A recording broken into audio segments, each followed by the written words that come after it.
Are you searching for the best in online black radio? Then go to blacktalkradionetwork.com, helping you filter through the noise. Real talk, black talk.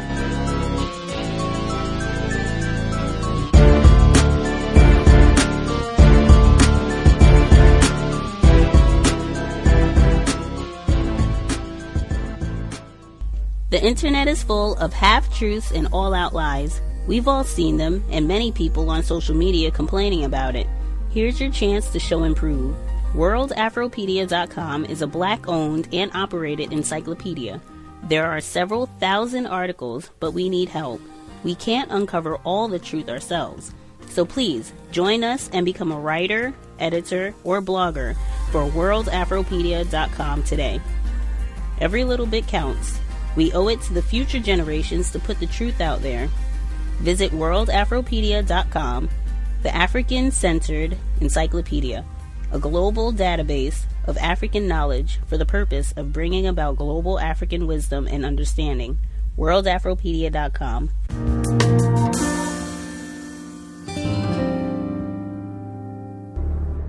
Average Negroes possess too little intellect, self-reliance, and self-control to make it possible for them to sustain the burden of any respectable form of civilization without a large measure of external guidance and support. Francis Galton, 1873. Eugenicists believed that Africans were inferior not just mentally, but physically, and that left to themselves, left alone, they would not make it. The problem is, it didn't work. With that failure, the eugenicists moved on to what is known as positive eugenics. In positive eugenics, the eugenicists wanted the white population to reproduce, to have so many children that it overwhelmed the black population. But that didn't work either. Next, they moved on to what they called negative eugenics. They knew that they could not round up all the blacks in the nation and execute them, so they decided to create an environment where they would convince the blacks to severely limit the number of children they were going to have, and thereby commit race suicide.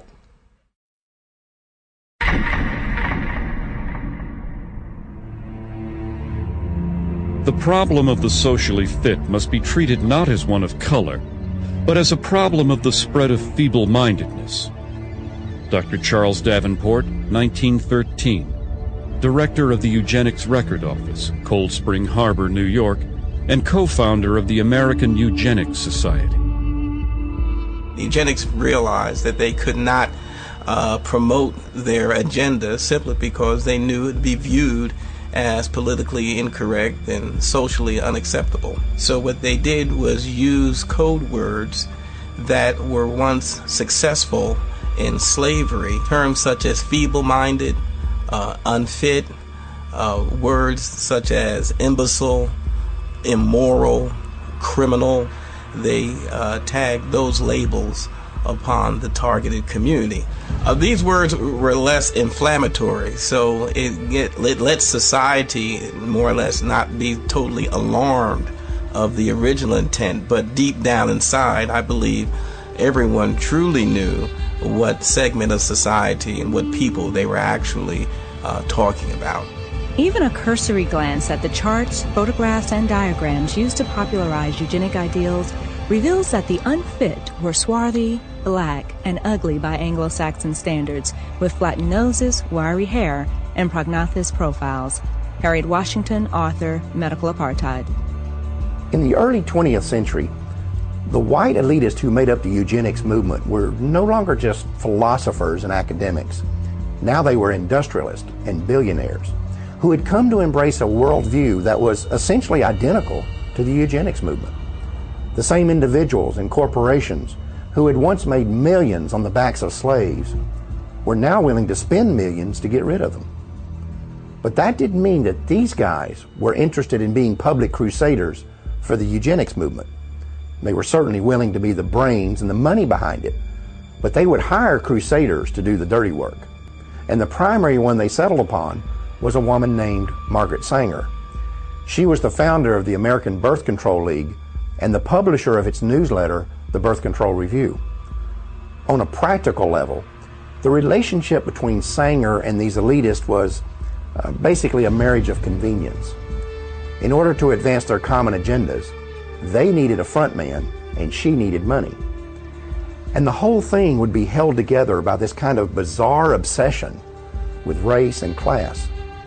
The result was that the American Birth Control League became the driving force behind the American eugenics movement. Eugenics would no longer just be a philosophy. Sanger and others like her were going to put it into practice. We are paying for and even submitting to the dictates of an ever-increasing, unceasingly spawning class of human beings who never should have been born at all. Margaret Sanger, 1922.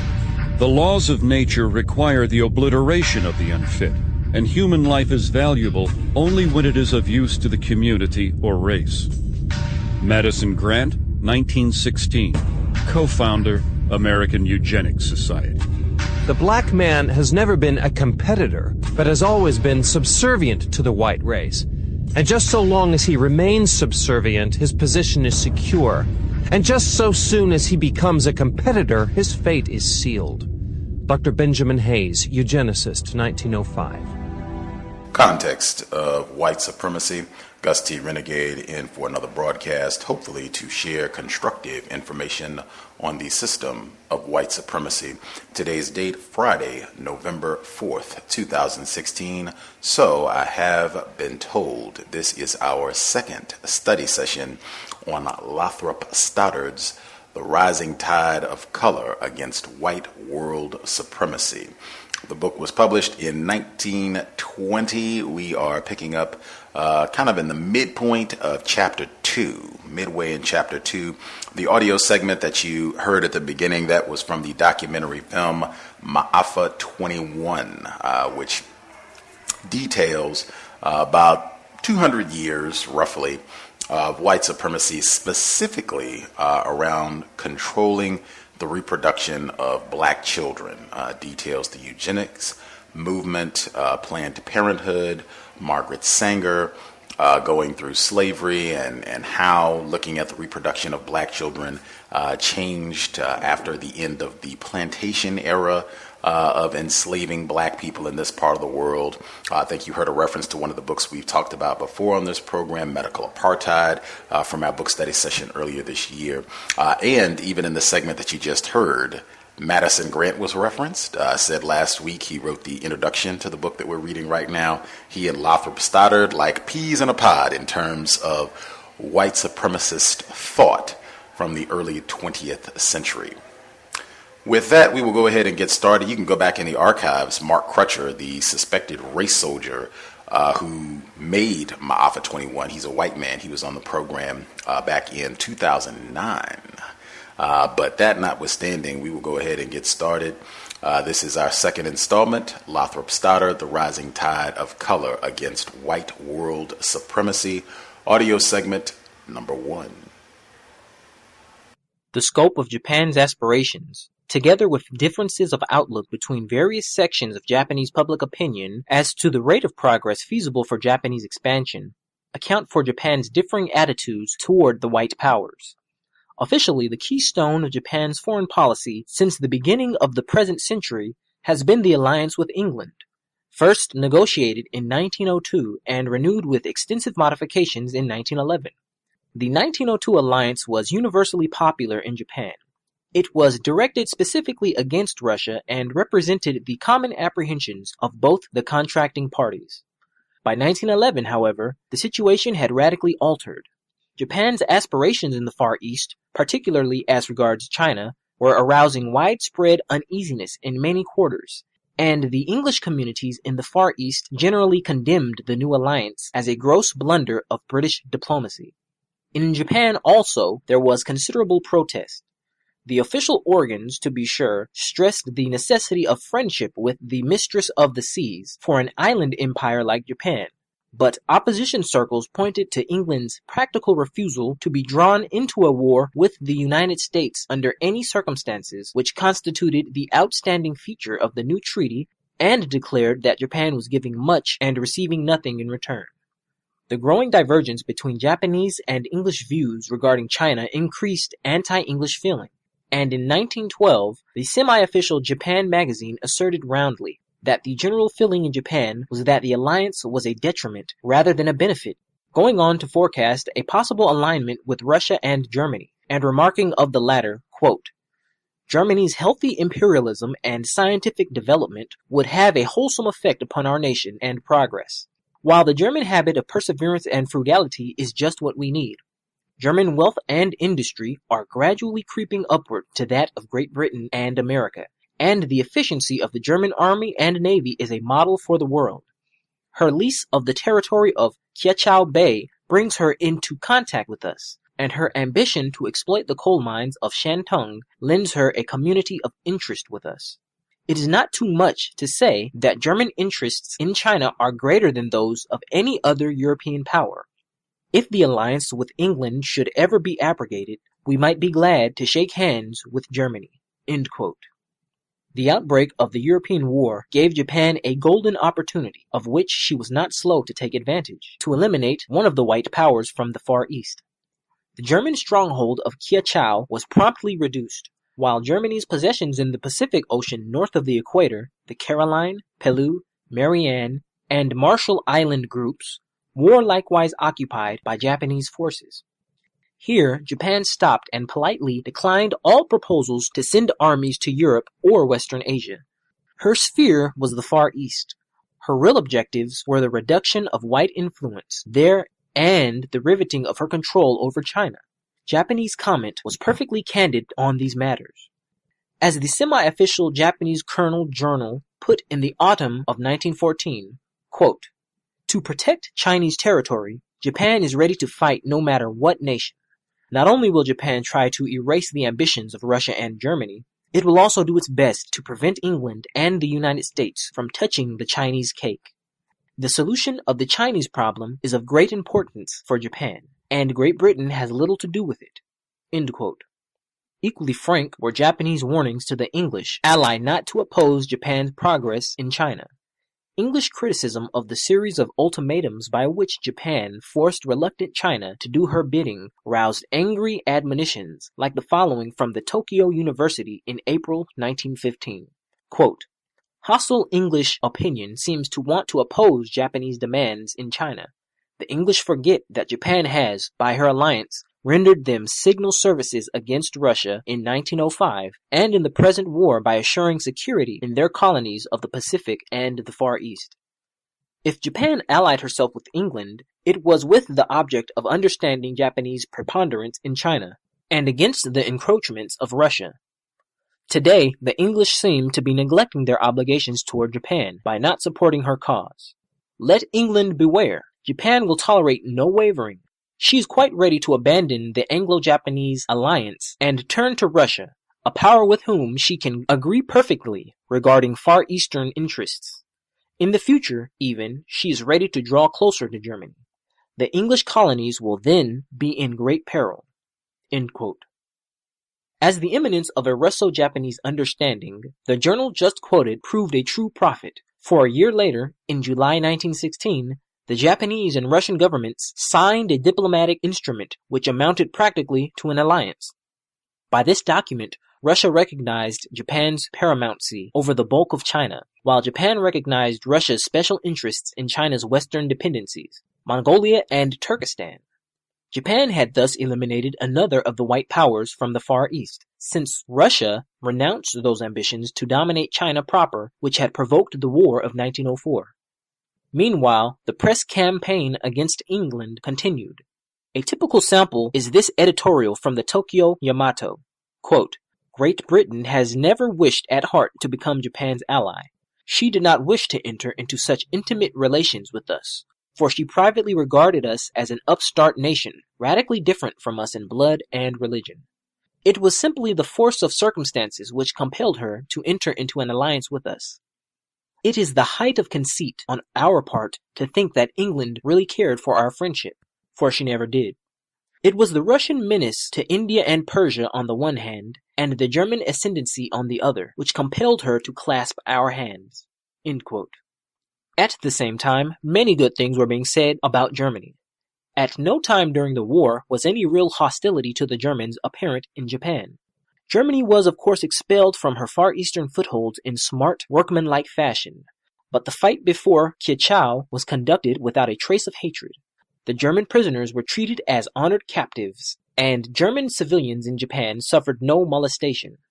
Japanese writers were very frank in stating that once Germany resigned herself to exclusion from the Far East and acquiesced in Japanese predominance in China, no reason existed why Japan and Germany should not be good friends. Unofficial diplomatic exchanges certainly took place between the two governments during the war, and no rancor for the past appears to exist on either side today. The year 1917 brought three momentous modifications into the world situation: the entrance of the United States and China into the Great War, and the Russian Revolution. The first two were intensely distasteful to Japan. The transformation of virtually unarmed America into a first-class fighting power reacted portentously upon the Far East, while China's adhesion to the Grand Alliance, bitterly opposed in Tokyo, rescued her from diplomatic isolation and gave her potential friends. The Russian Revolution was also a source of perplexity to Tokyo. In 1916, as we have seen, Japan had arrived at a thorough understanding with the Tsarist regime. The new Russian government was an unknown quantity, acting quite differently from the old. Russia's collapse into Bolshevist anarchy, however, presently opened up new vistas. Not merely northern Manchuria, but also the huge expanse of Siberia. An almost empty world of vast potential riches lay temptingly exposed. At once, the powerful imperialist elements in Japanese political life began clamoring for forward action. An opportunity for such action was soon vouchsafed by the Allied determination to send a composite force to Siberia to checkmate the machinations of the Russian Bolshevik, now hostile to the Allies and playing into the hands of Germany. The imperialist party at Tokyo took the bit in its teeth, and in a flagrant disregard of the inter-Allied agreement, poured a great army into Siberia, occupying the whole country as far west as Lake Baikal. This was in the spring of 1918. The Allies, then in their supreme death grapple with the Germans, dared not even protest. But in the autumn, when the battle tide had turned in Europe, Japan was called to account, the United States taking the lead in the matter. A furious debate ensued at Tokyo between the imperialist and moderate parties, the hotter Jingos urging defiance of the United States even at the risk of war. Then, suddenly, came the news that Germany was cracking, and the moderates had their way. The Japanese armies in Siberia were reduced, albeit they still remained the most powerful military factor in the situation. Germany's sudden collapse and the unexpectedly quick ending of the war was a blow to Japanese hopes and plans in more ways than one. Despite official felicitations, the nation could hardly disguise its chagrin. For Japan, the war had been an unmixed benefit. It had automatically made her mistress of the Far East and had amazingly enriched her economic life. Every succeeding month of hostilities had seen the white world grow weaker and had conversely increased Japanese power. Japan had counted on at least one more year of war. Small wonder that the Japanese passing of this halcyon time provoked disappointment and regret. The above outline of Japanese foreign policy reveals beneath all its surface mutations a fundamental continuity. Whatever may be its ultimate goals, Japanese foreign policy has one minimum objective: Japan as a hegemon of a Far East in which white influence shall have been reduced to a vanishing quantity. That is the bald truth of the matter, and no white man has any reason for getting indignant about it. Granted that Japanese aims endanger white vested interests in the Far East. Granted that this involves rivalry and perhaps war. That is no reason for striking a moral attitude and inveighing against Japanese wickedness, as many people today are doing. These mighty racial tides flow from the most elemental of vital urges: self-expansion and self-preservation. Both outward thrust of expanding life and counter thrust of threatened life are equally normal phenomena. To condemn the former as criminal and the latter as selfish is equally silly or hypocritical, and tends to envenom with unnecessary rancor what objective fairness might keep a candid struggle inevitably yet alleviated by mutual comprehension and respect. This is no mere plea for sportsmanship. It is a very practical matter. There are critical times ahead, times in which intense race pressures will engender high tensions and perhaps wars. If men will keep open minds and will eschew the temptation to regard those opposing their desires to defend or possess, respectively, as impious fiends, the struggles will lose half their bitterness, and the wars, if there must be, will be shorn of half their ferocity. The unexpected ending of the European War was, as we have seen, a blow to Japanese calculations. Nevertheless, the skill of her diplomats at the ensuing Versailles Conference enabled Japan to harvest most of her war gains. Japan's territorial acquisitions in China were definitely written into the peace treaty, despite China's sullen veto, and Japan's preponderance in Chinese affairs was tacitly acknowledged. Japan also took advantage of the occasion to pose as the champion of the colored races by urging the formal promulgation of racial equality as part of the peace settlement, especially as regards immigration. Of course, the Japanese diplomats had no serious expectation of their demands being acceded to. In fact, they might have been rather embarrassed if they had succeeded, in view of Japan's own stringent laws against immigration and alien landholding. Nevertheless, it was a politic move, useful for future propagandist purposes, and it advertised Japan broadcast as the standard-bearer of the colored cause. The notable progress that Japan has made toward the mastery of the Far East is written plainly upon the map, which strikingly portrays the broadening territorial base of Japanese power effected in the past 25 years. Japan now owns the whole island chain, masking the eastern sea frontage of Asia, from the tip of Kamchatka to the Philippines, while her acquisition of Germany's Oceanican islands north of the equator gives her important strategic outposts in mid-Pacific. Her bridgeheads on the Asiatic continent are also strong and well located. From the Korean peninsula, now an integral part of Japan, she firmly grasps the vast Chinese dependency of Manchuria, while just south of Manchuria, across the narrow waters of the Pakili Strait, lies the rich Chinese province of Shantung, become a Japanese sphere of influence as a result of the late war. Thus, Japan holds China's capital, Peking, as in the jaws of a vice, and can apply military pressure whenever she so desires. In southern China lies another Japanese sphere of influence, the province of Fujian, opposite the Japanese island of Formosa. Lastly, all over China runs a veritable network of Japanese concessions like the recently acquired control of the great iron deposits near Hankow, far up the Yangtze River in the heart of China. Whether this Japanese imperium over China maintains itself or not, one thing seems certain. Future white expansion in the Far East has become impossible. Any such attempt would instantly weld together Japanese imperialism and Chinese nationalism in a sacred union, whose result would probably be, at the very least, the prompt expulsion of the white man from every foothold in Eastern Asia. That is what will probably come anyway, as soon as Japan and China, impelled by overcrowding and conscious of their united potentialities, shall have arrived at a genuine understanding. Since population pressure seems to be the basic factor in the future course of Far Eastern affairs, it would be well to survey possible outlets for surplus population within the Far East itself, in order to determine how much of this race expansion can be satisfied at home, thereby diminishing, or at least postponing, acute pressure upon the political and ethnic frontiers of the white world. To begin with, the population of Japan, approximately 60 million, is increasing at the rate of about 800,000 per year. China has no modern vital statistics, but the annual increase of her 400 million population at the Japanese rate would be 6 million. Now the settled parts of both Japan and China may be considered as fully populated so far as agriculture is concerned, further extensive increases of population being dependent upon the rise of machine industry. Both countries have, however, thinly settled areas within their present political frontiers. Japan's northern island of Hokkaido, Yezo, has a great amount of good agricultural land as yet almost unoccupied.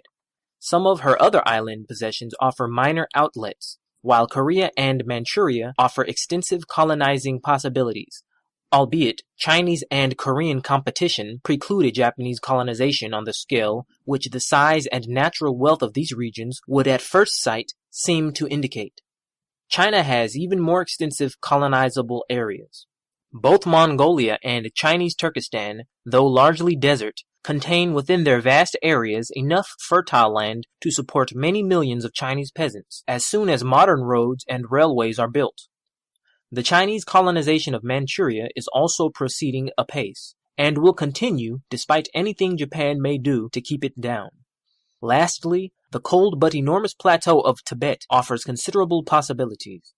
Allowing for all this, however, it cannot be said that either China or Japan possess within their present political frontiers territories likely to absorb these prodigious accretions of population which seem destined to occur within the next couple of generations. From the resultant congestion, two avenues of escape will naturally present themselves. Settlement of other portions of the Far East today under white political control, but inhabited by colored populations, and pressure into accessible areas not merely under white political control, but also containing white populations. It is obvious that these are two radically distinct issues. For while a white nation might not unalterably oppose Mongolian immigration into its colored dependencies, it would almost certainly fight to limit rather than witness the racial swamping of land settled by its own flesh and blood. Considering the former issue, then, it would appear that virtually all the peninsulas and archipelagos lying between China and Australia offer attractive fields for yellow, particularly Chinese, race expansion. Ethnically, they are all colored men's lands. Politically, they are all, save Siam, under white control. Britain, France, Holland, and the United States being the titular owners of these extensive territories. So far as the native races are concerned, none of them seem to possess the vitality and economic efficiency needed to maintain themselves against unrestricted Chinese immigration. Whether in the British Straits settlements and North Borneo, French Indochina, the Dutch Indies, the American Philippines, or independent Siam, the Chinaman, so far as he has been allowed, has displayed his practical superiority, and in places where, like the Straits settlements, he has been allowed a free hand, he has virtually supplanted the native stock, reducing the latter to an impotent and vanishing minority. The chief barriers to Chinese race expansion in these regions are legal hindrances on prohibitions of immigration, and of course, such barriers are in their essence artificial and liable to removal under any shift of circumstances. Many observers predict that most of these lands will ultimately become Chinese.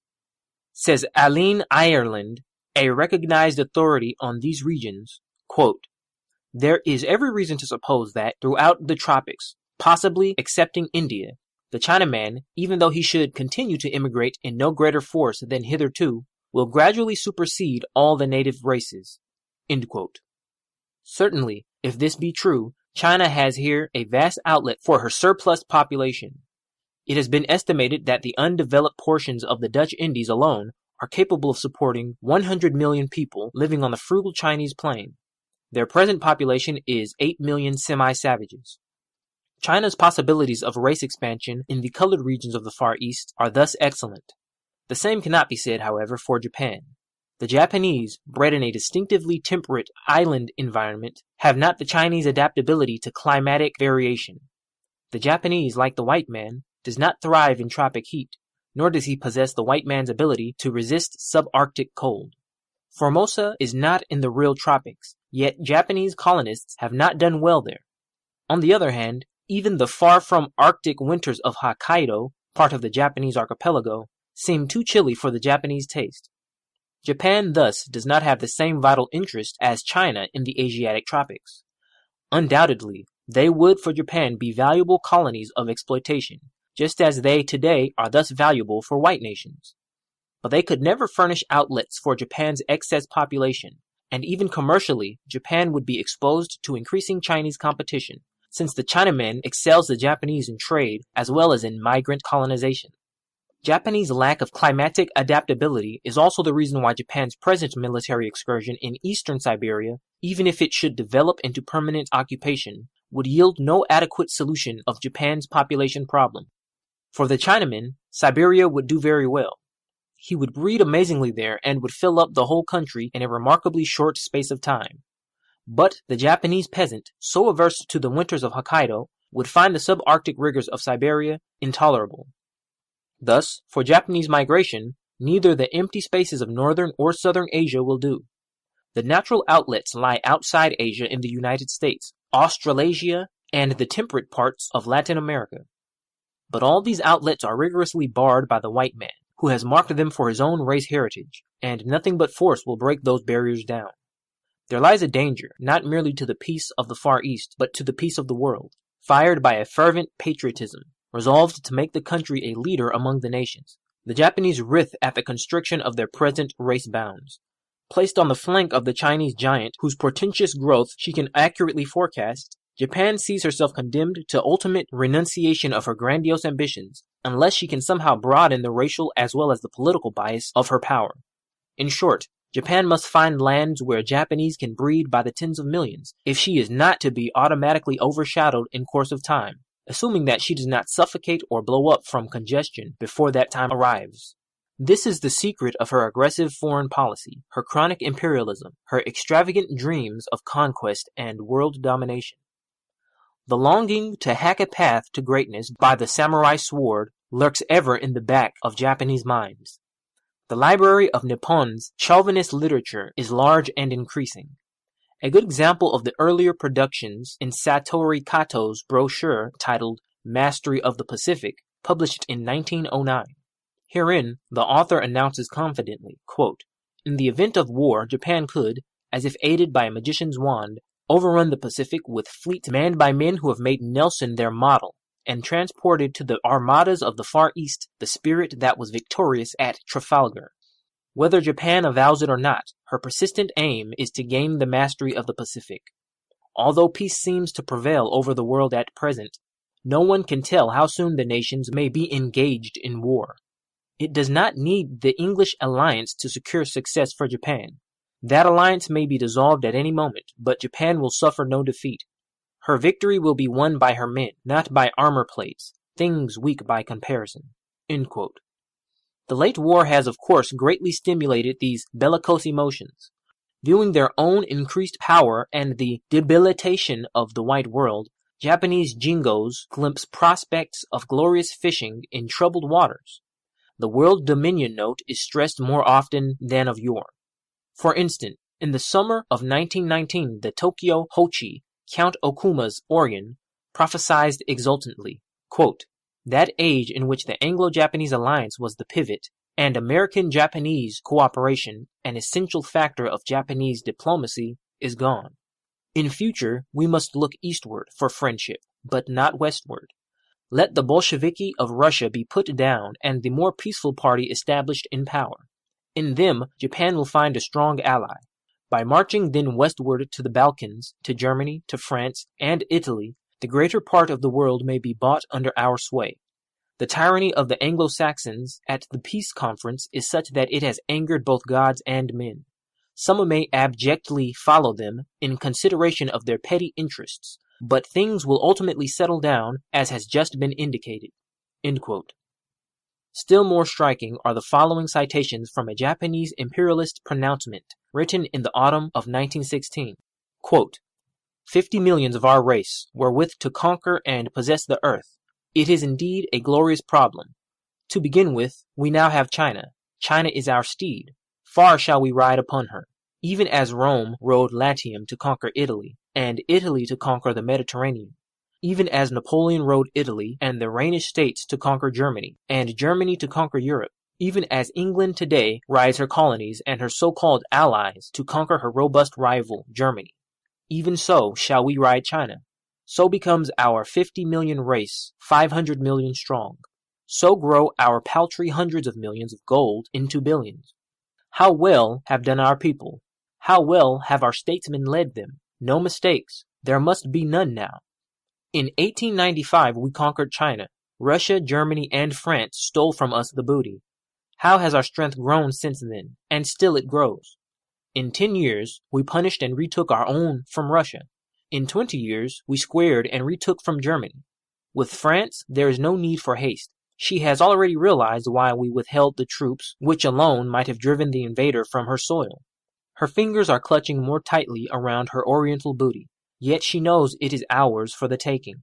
But there's no need of haste. The world condemns the paltry thief. Only the glorious conqueror wins the plaudits and approval of mankind. We are now well astride of our steed, China, but the steed has long roamed wild and is run down. It needs grooming, more grain, more training. Further, our saddle and bridle are as yet mere makeshifts. Would steed and trapping stand in the strain of war, and what would that strain be? As for America, that fatuous booby with much money and much sentiment, but no cohesion, no brains of government. Stood she alone, we should not need our China steed.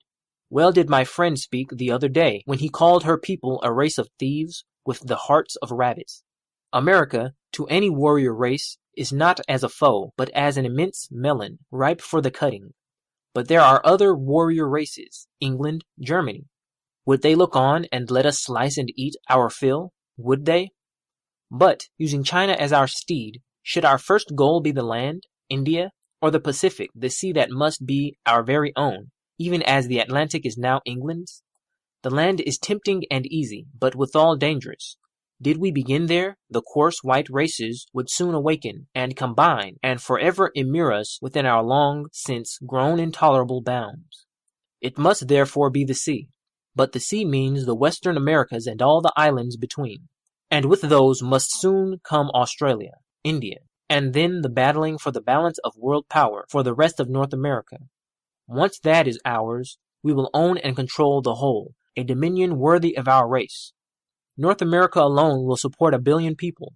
That billion shall be Japanese with their slaves.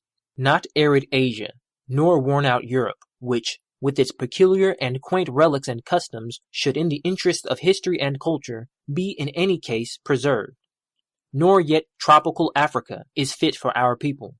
But North America, that continent so succulently green, fresh, and unsullied, except for the few chattering mongrel Yankees, should have been ours by right of discovery. It shall be ours by the higher, nobler right of conquest. End quote. This apostle of Japanese world dominion then goes on to discuss in detail how his program can best be attained. It should be remembered that at the time he wrote, America was still an unarmed nation, apparently ridden by pacifism. Such imperialist extravagances as the above do not represent the whole of Japan, but they do represent a powerful element in Japan against which the white world should be forewarned. Chapter 3. Brown Man's Land. Brown Man's Land is the Near and Middle East. The brown world stretches in an immense belt clear across southern Asia and northern Africa, from the Pacific to the Atlantic Oceans. The numbers of brown and yellow men are not markedly unequal, 450 million browns as against 500 million yellows. But in most other respects, the two worlds are sharply contrasted. In the first place, while the yellow world is a fairly compact geographical block, the brown world sprawls halfway round the globe, and is not only much greater in size, but also infinitely more varied in natural features. This geographical diversity is reflected both in its history and in the character of its inhabitants. Unlike the secluded yellow world, the brown world is nearly everywhere exposed to foreign influences, and has undergone an infinite series of evolutionary modifications. Racially, it has been a vast melting pot, or series of melting pots, wherein conquest and migration have continually poured new heterogeneous elements, producing the most diverse racial amalgamations. In fact, there is today no generalized brown type norm, as there are generalized yellow or white type norms, but rather a series of types clearly distinguished from one another. Some of these types, like the Persians and Ottoman Turks, are largely white. Others, like the Southern Indians and Yemenite Arabs, are largely black, while still others, like the Himalayan and Central Asian peoples, have much yellow blood. Again, there is no generalized brown culture like those possessed by yellows and whites. The great spiritual bond is Islam, yet in India, the chief seat of brown population, Islam is professed by only 1/5 of the inhabitants. Nevertheless, there is a fundamental committee between the brown peoples. This committee is subtle and intangible in character, yet it exists, and under certain circumstances it is capable of momentous manifestations. Its salient feature is the instinctive recognition by all Near and Middle Eastern peoples that they are fellow Asiatics, however bitter may be their internecine feuds. This instinctive Asiatic feeling has been noted by historians for more than 2,000 years, and it is just as true today as in the past. Of course, it comes out most strongly in face of the non-Asiatic, which in practice has always meant the white man. The action and reaction of the brown and white worlds has indeed been a constant historic factor, the roles of hammer and anvil being continually reversed through the ages. For the last 4 centuries, the white world has, in the main, been the dynamic factor. Certainly, during the last 100 years, the white world has displayed an unprecedentedly aggressive vigor, the brown world playing an almost passive role. Here again is seen a difference between browns and yellows. The yellow world did not feel the full tide of white aggression till the middle of the last century, while even then it never really lost its political independence, and soon reacted so powerfully that its political freedom has today been substantially regained. The brown world, on the other hand, felt the impact of the white tide much earlier and was politically overwhelmed. The so-called independence of brown states has long been due more to white rivalries than to their own inherent strength. One by one, they have been swallowed up by the white powers. In 1914, only 3, Turkey, Persia, and Afghanistan, survived, and the late war has sent them the way of the rest. Turkey and Persia have lost their independence. However, they may still be painted on the map, while Afghanistan has been compelled to recognize white supremacy as never before. Thus, the cycle is fulfilled, and white political mastery over the brown world is complete. Political triumphs, however, of themselves guarantee nothing, and the permanence of the present order of things in the brown world appears more than doubtful when we glance beyond the map. The brown world, like the yellow world, is today in acute reaction against white supremacy. In fact, the brown reaction began a full century ago and has been gathering headway ever since, moved thereto both by its own inherent vitality and by the external stimulus of white aggression. The great dynamic of this brown reaction is the Mohammedan revival. But before analyzing that movement, it would be well to glance at the human elements involved. 4 salient groupings stand out among the brown peoples: India, Iran, Arabistan, and Turkestan. The last 2 words are used in a special sense to denote ethnic and cultural aggregations for which no precise terms have hitherto been coined. India is the population center of the brown world. More than 300 million souls live within its borders, 2/3 of all the brown men on earth. India has not, however, been the brown world's spiritual or cultural dynamic, those forces coming chiefly from the brown lands to the westward. Iran, the Persian plateau, is comparatively small in area and has less than 15 million inhabitants, but its influence upon the brown world has been out of all proportion to its size and population. Arabistan denotes the group of peoples, Arab in blood or Arabized in language and culture, who inhabit the Arabian Peninsula and its adjacent annexes, Syria and Mesopotamia, together with the vast band of North Africa lying between the Mediterranean and the Sahara Desert. The total number of these Arabic peoples is 40 million, 3/4 of them living in North Africa. The term Turkestan covers the group of kindred peoples often called Turanians, who stretch from Constantinople to Central Asia, including the Ottoman Turks of Asia Minor, the Tartars of South Russia and Transcaucasia, and the Central Asian Turkomans. They number in all about 25 million. Such are the 4 outstanding race factors in the brown world. Let us now examine the spiritual factor, Islam, from which the brown Renaissance originally proceeded, and on which most of its present manifestations are based. Islam's warlike vigor has impressed men's mind ever since the far-off days when its pristine fervor bore the fiery crescent from France to China. But with the passing cycles this fervor waned, and a century ago, Islam seemed plunged into the stupor of senile decay. The life appeared to have gone out of it, leaving naught but the dry husks of empty formalism and soulless ritual. Yet, at this darkest hour, a voice came crying from out the vast Arabian desert, the cradle of Islam, calling the faithful to do better things.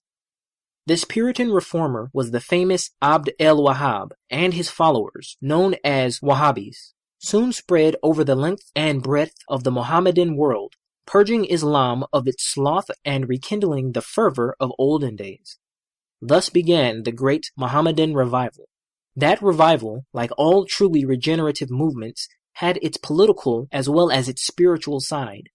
One of the first things which struck the reformers was the political weakness of the Muslim world and its increasing subjection to the Christian West. It was during the early decades of the 19th century that the revival spread through Islam, but this was the very time when Europe, recovering from the losses of the Napoleonic Wars, began its unparalleled aggressions upon the Muslim East. The result in Islam was a fusing of religion and patriotism into a sacred union for the combined spiritual regeneration and political emancipation of the Muslim world. Of course, Europe's material and military superiority were then so great that speedy success was recognized to be a vain hope. Nevertheless, with true Oriental patience, the reformers were content to work for distant goals, and the results of their labors, though hidden from most Europeans, was soon discernible to a few keen-sighted white observers. Half a century ago, the learned Orientalist Palgrave wrote these prophetic lines, quote, "Islam is even now an enormous power, full of self-sustaining vitality, with a surplus of aggression, and a struggle with its combined energies would be deadly indeed. The Mohammedan peoples of the East have awakened to the manifold strength and skill of their Western Christian rivals. And this awakening, at first productive of respect and fear, not unmixed with admiration, now wears the type of antagonistic dislike and even of intelligent hate. No more zealous Muslims are to be found in all the ranks of Islam than they who have sojourned longest in Europe and acquired the most intimate knowledge of its sciences and ways. Mohammedans are keenly alive to the ever-shifting uncertainties and divisions that distract the Christianity of today, and to the woeful instability of modern European institutions. From their own point of view, Muslims are as men standing on a secure rock, and they contrast the quiet fixity of their own position with the unsettled and insecure restlessness of all else." End quote. The stability to which Palgrave alludes must not be confused with dead rigidity. Too many of us still think of the Muslim East as hopelessly petrified. But those Westerners best acquainted with the Islamic world assert that nothing could be farther from the truth, emphasizing, on the contrary, Islam's present plasticity and rapid assimilation of Western ideas and methods. Quote, "The alleged rigidity of Islam is a European myth," end quote, says Theodore Morrison, late principal of the Mohammedan Anglo-Oriental Church at Aligarh, India. And another Orientalist, Marmaduke Pickthall, writes, quote, "There is nothing in Islam, any more than in Christianity, which should halt progress. The fact is that Christianity found, some time ago, a modus vivendi with modern life, which Islam has not yet arrived thither. But this process is even now being worked out." End quote. The way in which the Mohammedan world has availed itself of white institutions, such as the newspaper, in forging its new solidarity, is well portrayed by Bernard Temple. Quote, "It all comes to this then," end quote. He writes, quote, "World politics, as viewed by Mohammedanism's political leaders, resolve themselves into a struggle, not necessarily a bloody struggle, but still an intense and vital struggle, for peace and power between the three great divisions of mankind. The Muslim mind is deeply stirred by the prospect. Every Muslim country is in communication with every other Muslim country, directly by means of special emissaries, pilgrims, travelers, traders, and postal exchanges, indirectly by means of Mohammedan newspapers, books, pamphlets, leaflets, and periodicals. I have met with Cairo newspapers in Baghdad, Tehran, and Peshawar, Constantinople newspapers in Basra and Bombay, Calcutta newspapers in Mohammed, Kerbela, and Port Said." End quote. These European judgments are confirmed by what Asiatics say themselves. For example, a Syrian Christian, Amin Rehani, thus characterizes the present strength and vitality of the Muslim world. Quote, "A nation of 250 million souls, more than one half under Christian rule, struggling to shake off its fetters, to consolidate its opposing forces, replenish itself in the south, and in the East from the inexhaustible sources of the life primitive, assimilating in the North, but not without discrimination, the civilization of Europe. A nation with a glorious past, a living faith and language, an inspired book, an undying hope, might be divided against itself by European diplomacy, but can never be subjected by European arms. What Islam is losing on the borders of Europe, it is gaining in Africa and Central Asia through its modern propaganda, which is conducted according to Christian methods. And this is one of the grand results, civilization by the benevolent assimilation.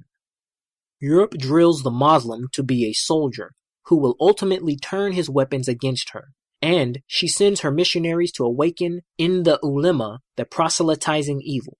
End quote. Typical of Mohammedan literature on this subject are the following excerpts from a book published at Cairo in 1907 by an Egyptian, Yahya Siddiq, significantly entitled The Awakening of the Islamic Peoples in the 14th Century of the Hegira. The book is doubly interesting because the author has a thorough Western education, holding a law degree from the French University of Toulouse, and is a judge on the Egyptian bench.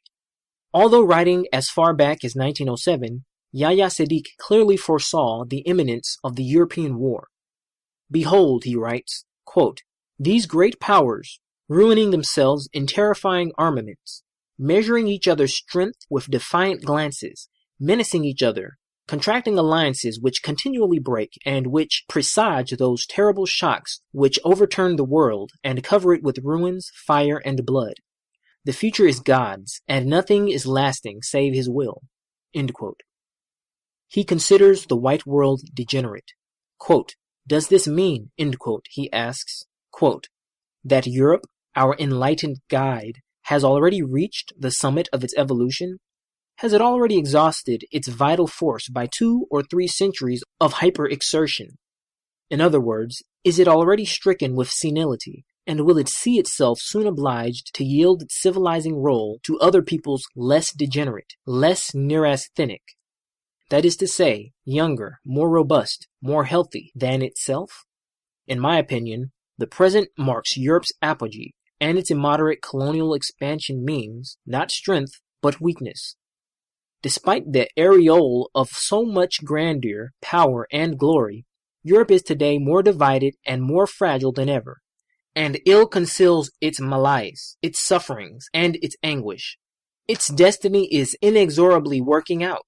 The contact of Europe on the East has caused us both much good and much evil. Good in the material and intellectual sense, evil from the moral and political point of view. Exhausted by long struggles, enervated by a brilliant civilization, the Muslim peoples inevitably fell into a malaise. But they are not stricken, they are not dead. These peoples, conquered by the force of cannon, have not in the least lost their unity, even under the oppressive regimes to which the Europeans have long subjected them. I have said that the European contact has been salutary to us from both the material and the intellectual point of view. What reforming Muslim princes wished to impose by force on their Muslim subjects is today realized 100-fold. So great has been our progress in the last 25 years in science, letters, and art, that we may well hope to be in all these things the equals of Europeans in less than half a century.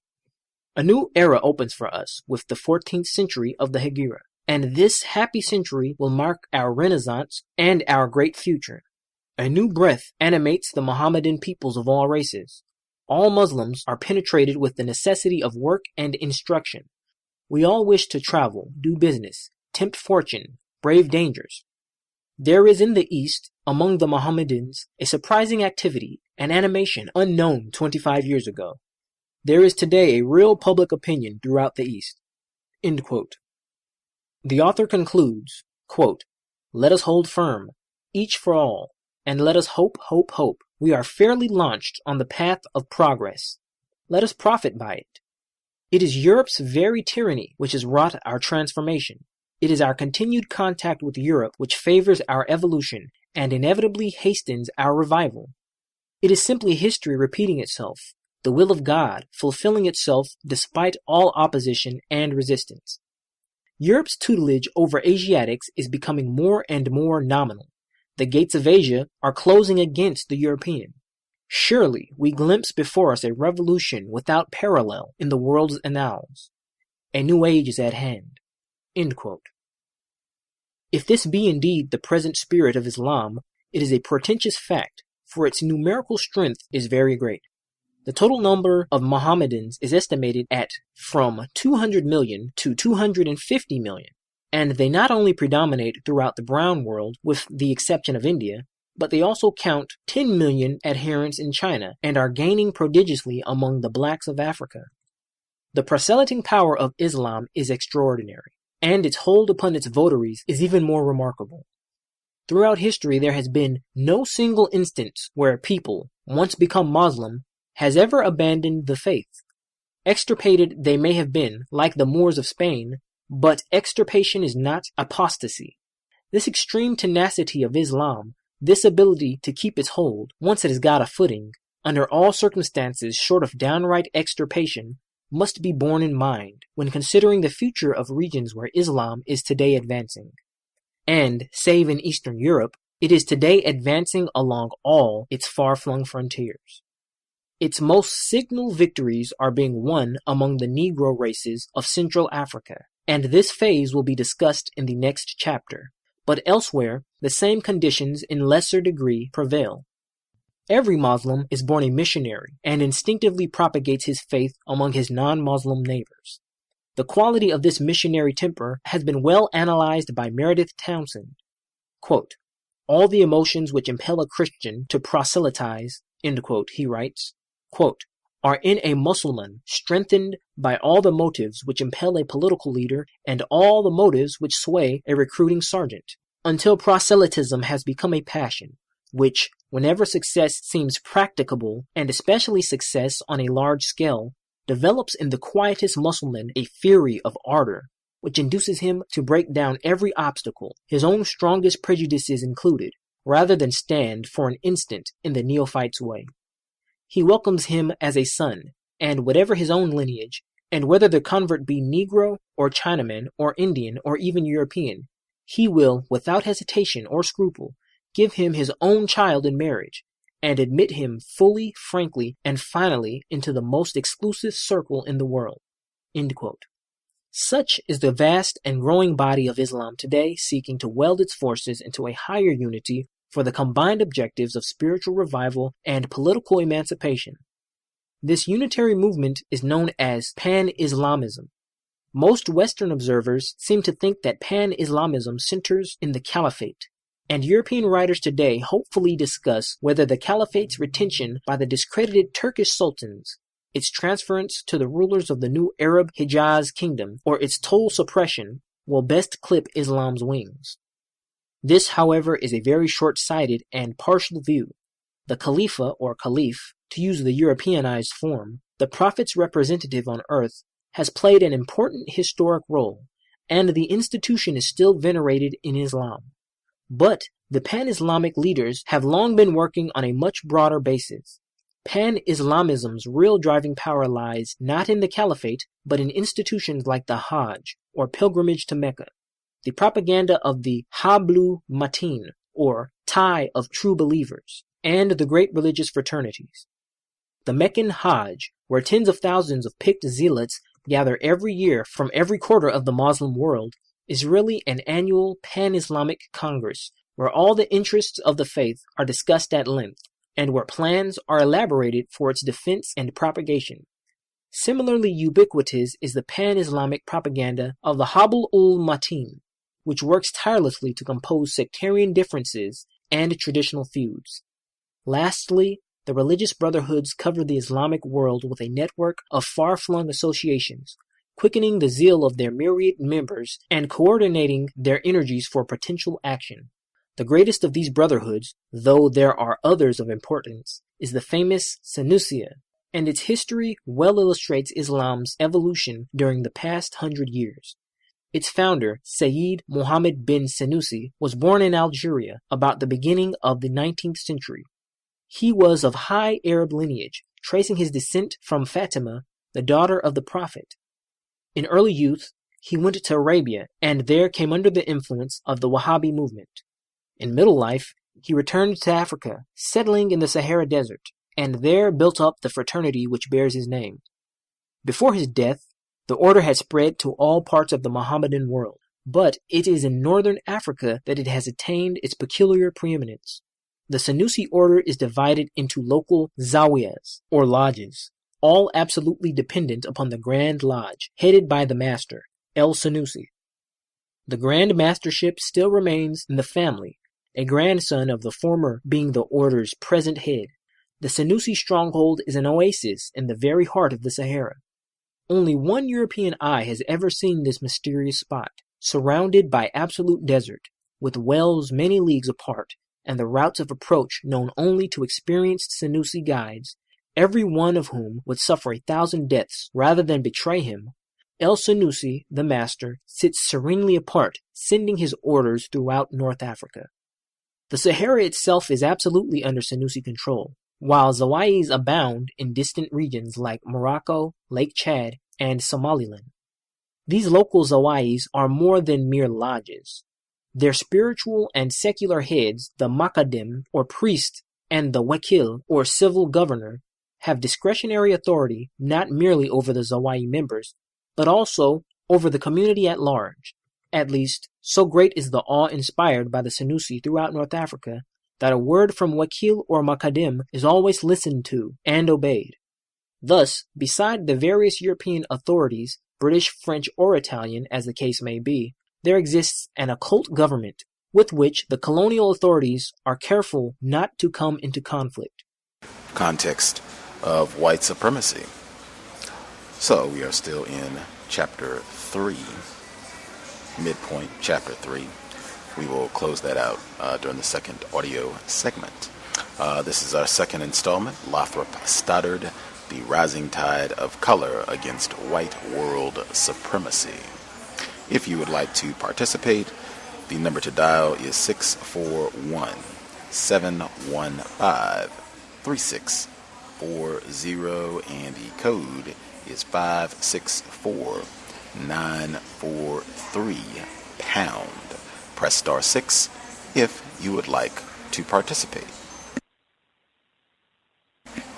That number again, 641-715-3640.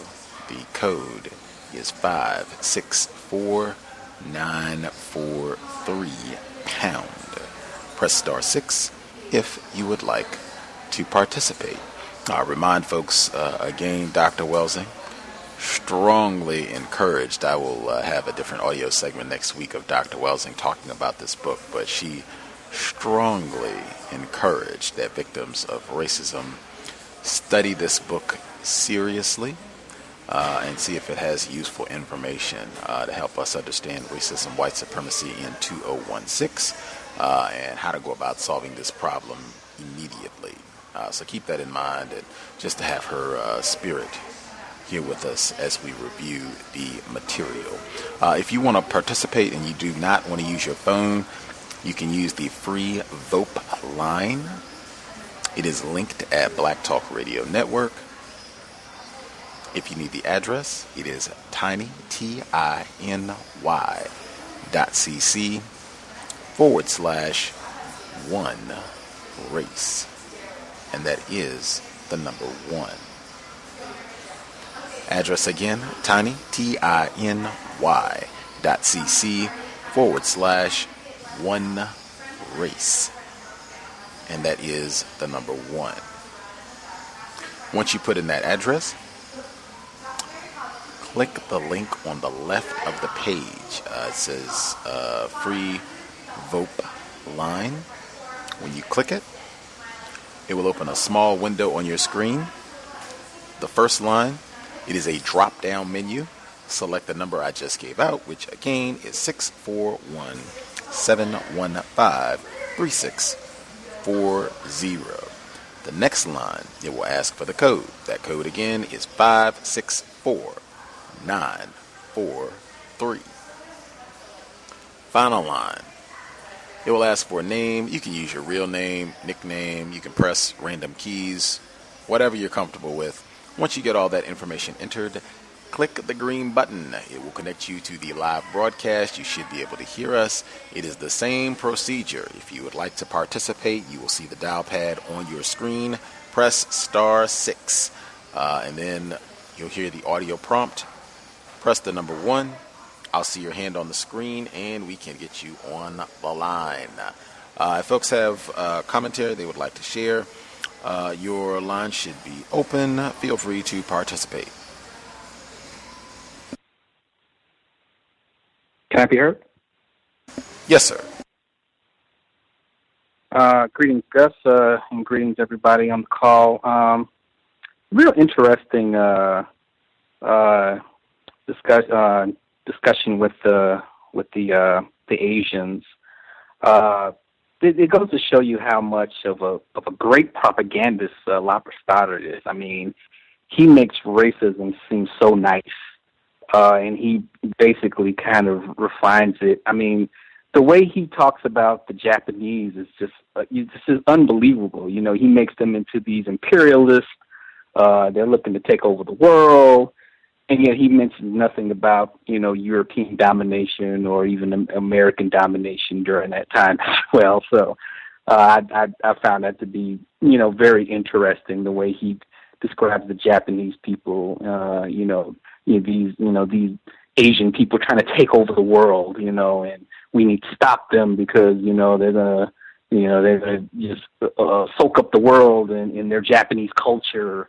Which they never, you know, recognize as a modern culture. He briefly talked about the Treaty of Versailles, which is at the end of World War I, and in Japan, and it's so interesting because they initially didn't even invite Japan to the treaty when that happened, and that's what really upset the Japanese in regards to that Treaty of Versailles. So. That was interesting as well. In regards to the chapter of the brown man, it gives you a good insight of why white supremacists try to suppress the Islamic culture and why Islam is so hated amongst white supremacists. It gives a good insight of that and the historical content of it. So. That was, I thought it was very productive to know, you know, just in case people wanted to wonder why Islam is so hated, you know, amongst Anglo-Saxons, especially Anglo-Saxon Americans. Because, you know, it's like Islam is not a race or anything like that, but this gives a good definition of why white supremacists, you know, hate Islam because of the connection to, you know, non-white people or brown people as or Arabs as people like to classify them. The one thing that I wanted to throw out there to you guys or somebody else is, you know, I kind of find it like with non-white Asians, especially, you know, Chinese and Japanese. I often wonder if their aim of, because it's like, they seem to know where they stand at within the world of white supremacy. You know, they know that, you know, the white man is their enemy, and, you know, they understand that, but it doesn't seem like they're looking to end white supremacy. Seems like their aim is to just be protected from it, you know, instead of just ending it. Because it seems like for instance with China, they just want to protect their own part of the world. To keep away white people, but they're not looking to end white supremacy as a whole. I kind of see that, you know, now and throughout history. I mean, maybe I might be wrong, but just something to kind of throw out there. But I guess that's about it with the book. That's all I have for my comments.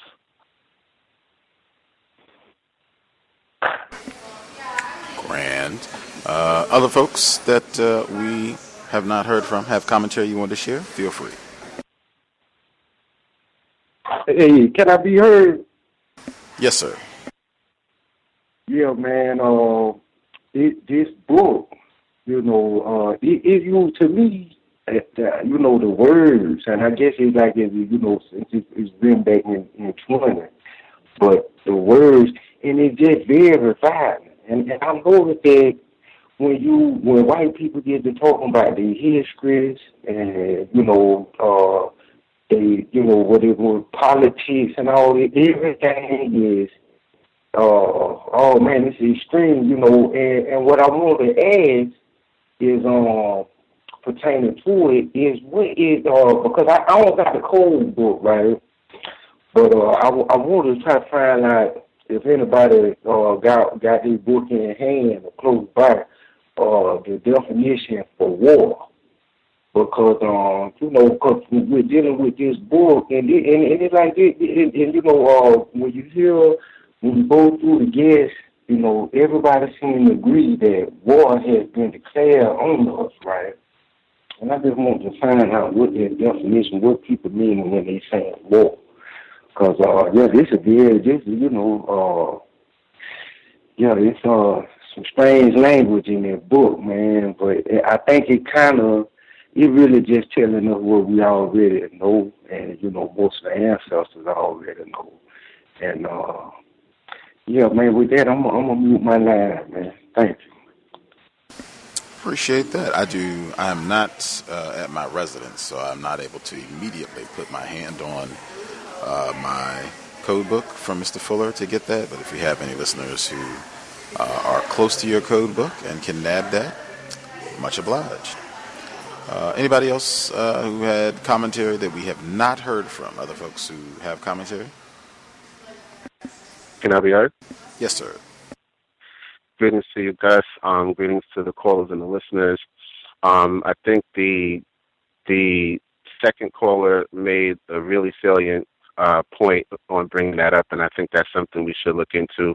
I'm not immediately near my code book. Hopefully I'll be able to get there. Once I am, I'll look it up. And the first caller really did an impeccable job as far as him speaking about China and Japan and how Lothrop Stoddard addressed that, and him pointing out the fact that he was a brilliant propagandist. That is absolutely accurate. So I won't really get into China and Japan as much, but this book is just really, really a potent exposition of white supremacy and how white people think. And to have a Harvard-level white predator write a book like this is extremely insightful. And like Dr. Welsing always is, her insight is just profound, and just recommending this book speaks volumes to her brilliance. On page 24, the author writes, these mighty racial tides flow from the most elemental of vital urges, self-expansion and self-preservation. Both outward thrust of expanding life and counter thrust of threatened life are equally normal phenomena. And that two sentences that he wrote, I find to be very important, because this kind of shows that white people think that everyone else that's non-white thinks like they do. And the way that they think is self-expansion and self-preservation, which of course means preventing genetic annihilation at all costs. Self-expansion would be just expanding white supremacy to every known corner of the universe that they can make it to.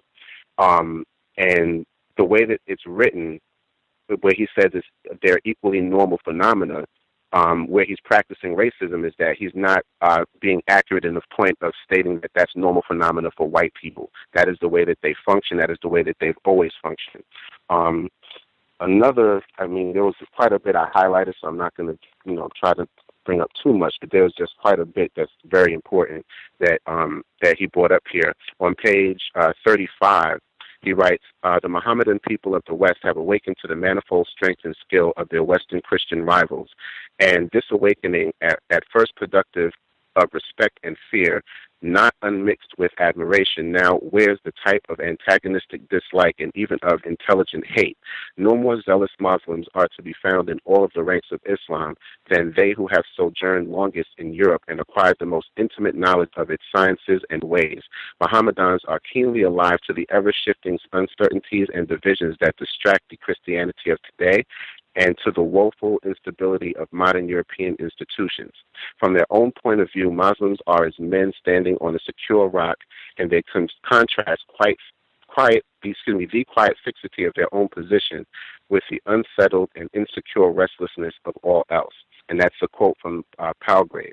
And what I find is really important about what he's saying here is he's saying that basically the Muslims, by being in Europe, have picked up the way white supremacy functions, and as what Dr. John Henrik Clarke would have called the buffer class of people, because they are mixed-race people themselves, they have now started to pick up on how white supremacy functions and are using Islam as the means to perpetuate it, which is one of the reasons I think white people, like the previous caller said, hate Islam, especially in America, because they realize that Arabs are able to use Islam and have in similar ways that white people have used white supremacy, but yet they have not been as successful as the true original terrorists.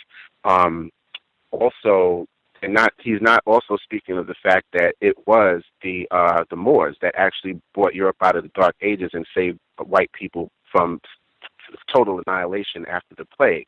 And also that there were two types of Moors that were there, the black Moors, which were the Africans that were dark-skinned, and then you had the Tawny Moors, which were basically the mixed-race Arabs that we see, that we would associate with Arabia today. So I find it telling that they're speaking of Muslims learning so much from being around Europeans, when in reality it was the other way around, when black people ruled Europe for almost 800 years.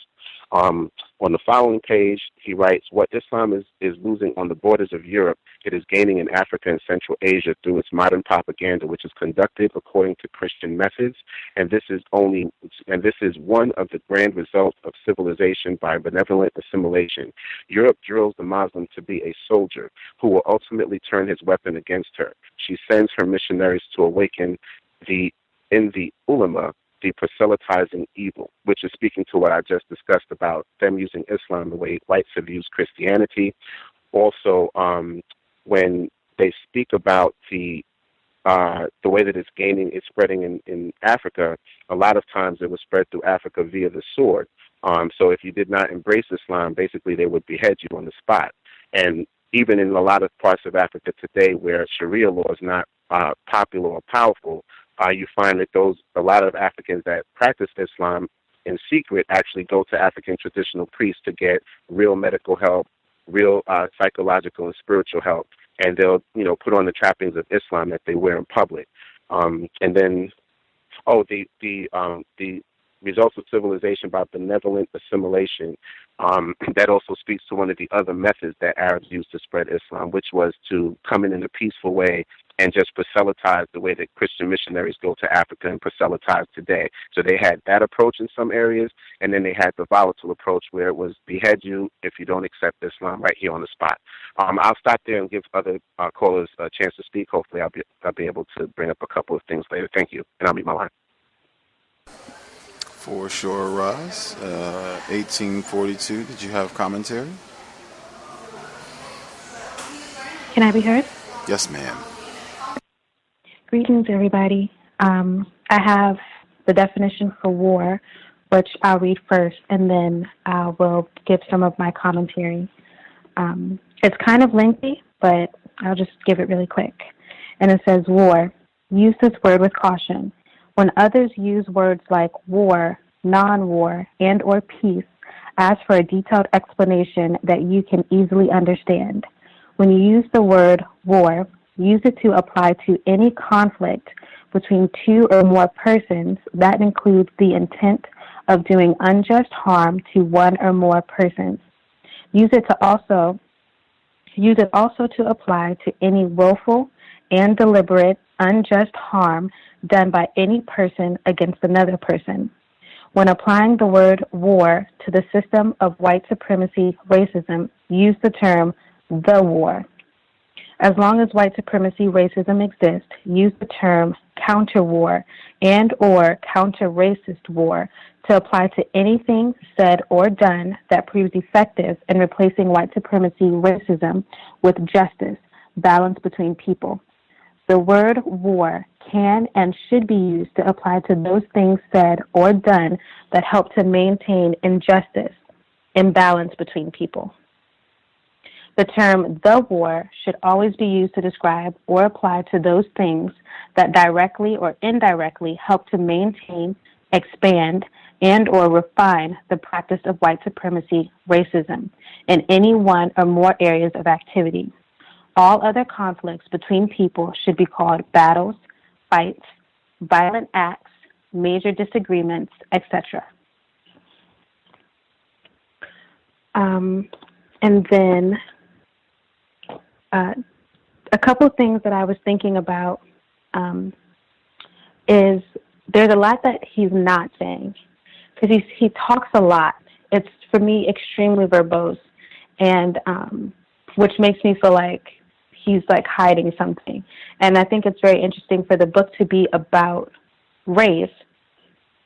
He's not really talking, like, there's like a little bit of mention, but not significant. I would think that there would be substantial more monologuing about why it's so important, which would be because white people are such a small percentage of the world population.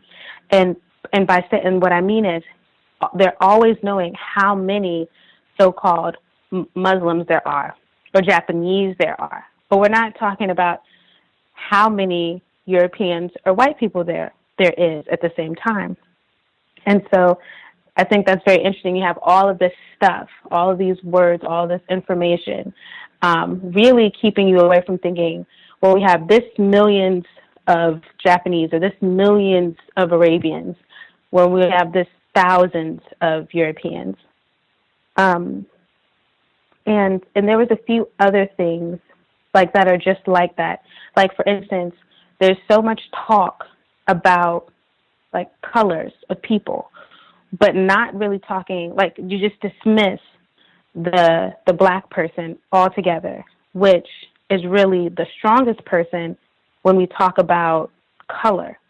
Because to talk about Russians, to talk about Asians, yes, all of them being non-white, or, certain types of Russians being non-white, but it's such a big issue because we're talking about color, which means that the entire continent that's just been dismissed up until this point is really the most powerful people, or the one that you're really, really scared of. But you can easily make it like it's a very, for me, underhanded, manipulative way of dismissing the most powerful, is just to dismiss them altogether. And we're going to talk about everybody else, when really who we're really, really afraid of, I just said they're nobody. I don't know if I'm being cohesive in expressing that thought, but in all of that talking, those are like two things that I took away, that by keeping so much other stuff in people's faces, you're not really talking to the potency and power of the group that you're ultimately attempting to destroy and dominate. I have a few other things, but I just wanted to formulate my thoughts a little bit more before I comment on those. But thank you for letting me share. Appreciate that. If other folks have commentary they would like to share, please do not wait till the last minute. Go ahead and get a hand up. We'll have more time before we get to the second audio segment. Before I begin my commentary, just make sure I get my gratitude in to our narrator and Mel, our editor, putting the audio together. Really appreciate the effort. As Gus T has said before, I am no fan of narrating for the book study session, so I'm elated to not have to read this. Audio has been grand for the first 2 weeks. Looking forward to continuing. Also wanted to get in quickly that in reference to, I think one of the first people that dialed in, they were saying that they see, I guess, amongst non-white, non-black people, quote-unquote Asians, that they don't seem like they're vested in ending white supremacy. They just seem like they're okay with whatever comfortable spot that they have, not being black people, the most mistreated, the most abused. I see a considerable number of black people as well who are not really investing their time and energy in trying to solve this problem. That's general amongst the system of white supremacy. In fact, that's what the system is supposed to produce, victims who are not trying to solve this problem. I could be in error. The caller at 4757, did you have commentary? 4757? Yes, can I be heard? Yes, ma'am. Okay, I had 2 points. The second one's a little bit longer. In the remaining part of chapter 2, I think that there might be something to Stoddard's calculation of Japan as a power in the East. When I look at East Asian countries mentioned in the text, the countries seem to have gained like a little bit of autonomy, like China and Japan, and then today Korea, although that's not mentioned too much. And I would argue that that has something to do with the whitened images of the people that come out of China and Japan and Korea. Like if I have to think of white people's interest in Asian people, one thing that jumps to my mind is I think statistically when white men marry interracially, they marry Asian women. And 2, in chapter 3, considering that the book was written in 1920, I wasn't actually aware of how long white supremacists have been at war with Islam or Muslims or seeing them as a threat. One of the things Stoddard points out as potentially problematic in the Muslim world is their ability to organize constantly, so much that they have secret organization. And of course that all non-white people are just constantly scheming against white people, so there's that. But it's kind of an interesting question to me then, why many Muslim people today are considered white in the U.S., even if they are Muslim, or Middle Eastern people are considered white, even if they are Muslim. But the media will tell you that if a so-called white Muslim person should commit or even be suspected of committing a crime, they are suddenly considered Muslim again by the news media, and they lose all their like honorary whiteness. I also think it's worth noting right now that in the U.S., I heard as of last year, they're considering adding a new category called Middle Eastern people from North Africa to the U.S. Census for race. And that some people are speculating that just by 2020, they will no longer be using the word race at all in the census. So I guess just expect confusion down the line. Don't know what we'll be calling ourselves in 2020. I think they just said check off categories that describe you. So that can be anything. That was all my comments for now. Thank you. Appreciate that. Anybody else that has comments that we haven't heard from, go ahead, get a hand up. If you have thoughts you'd like to share before we get to the second audio segment. Let's see, some of the things that I noted in the text. The portion, this is in kind of the beginning portion of chapter 2, where he's talking about Japan. He quotes an author who's talking about the potential for an alliance with Germany.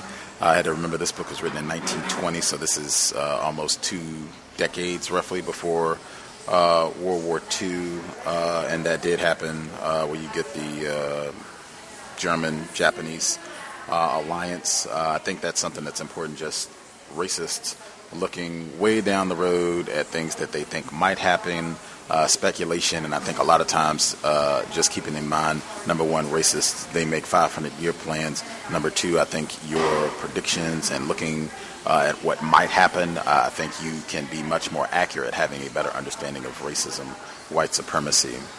The next portion where he says Japanese foreign policy has one minimum objective: Japan as hegemon of a Far East in which white influence shall have been reduced to a vanishing quantity. That is the bald truth of the matter, and no white man has any reason for getting indignant about it. I think just this consistent notion, I think the first caller who chimed in who said that he recognized this as propaganda, which in my view it totally is. White supremacy, I think, is the greatest propaganda machine in the world. It requires constant propaganda in all areas of people activity. But it reminds me also of Dr. Francis Cress Welsing, white genetic annihilation, white inferiority coming through as well in this text, and a lot of projection. Any black people, any non-white people that are looking to be successful, independent, to go out and do as much as they possibly can, that represents a threat to the global white minority, and a lot of projecting white people's behavior and their terrorist activity, collective terrorist activity, onto non-white people. I thought that was an example of that right there. Pops up at other points in the text as well. Moving forward, he says, these racial tides flow from the most elemental of vital urges, self-expansion and self-preservation. I thought that was a real clear Dr. Welsing moment. Both outward thrust of expanding life and counter thrust of threatened life are equally normal phenomena. To condemn the former as criminal and the latter as selfish is either silly or hypocritical and tends to envenom the unnecessary rancor. What objective fairness might keep a candid struggle inevitable, yet alleviated by mutual comprehension and respect. I think one of our previous female callers, she talked about how verbose it is and all of that. It just buckets of words, I think we have said before, and just a lot of rhetoric to cover that this is just white genetic annihilation, and talking about, and I think even the caller that in North Dakota who asked about war, I thought that was great as well, because racism is war. Someone should make that a blog. We already have war, and we already have that. He's talking about there might be war between whites and non-whites, and for me, that's a part of this same pattern of talking about racism as though this is some sort of, spat between equals. That's not what this is at all. This is one tiny minority of people who have declared war on the entire planet, and all the other people that they say are not a member of their race on the planet. That's what this is. That's the most accurate way of describing this, and I think they invest a lot of time and energy, generally successfully, in getting us to think of this as though, yes, we all signed up and we are a part of this quote-unquote race and competition. That's not what this is at all. We should, speak accurately about that. Let's see. Next, the portion.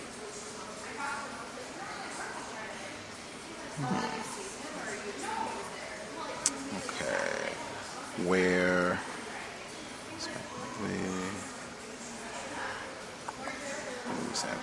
where he says these struggles will lose half their bitterness, and the wars, if wars there must be, will be shorn of half their ferocity.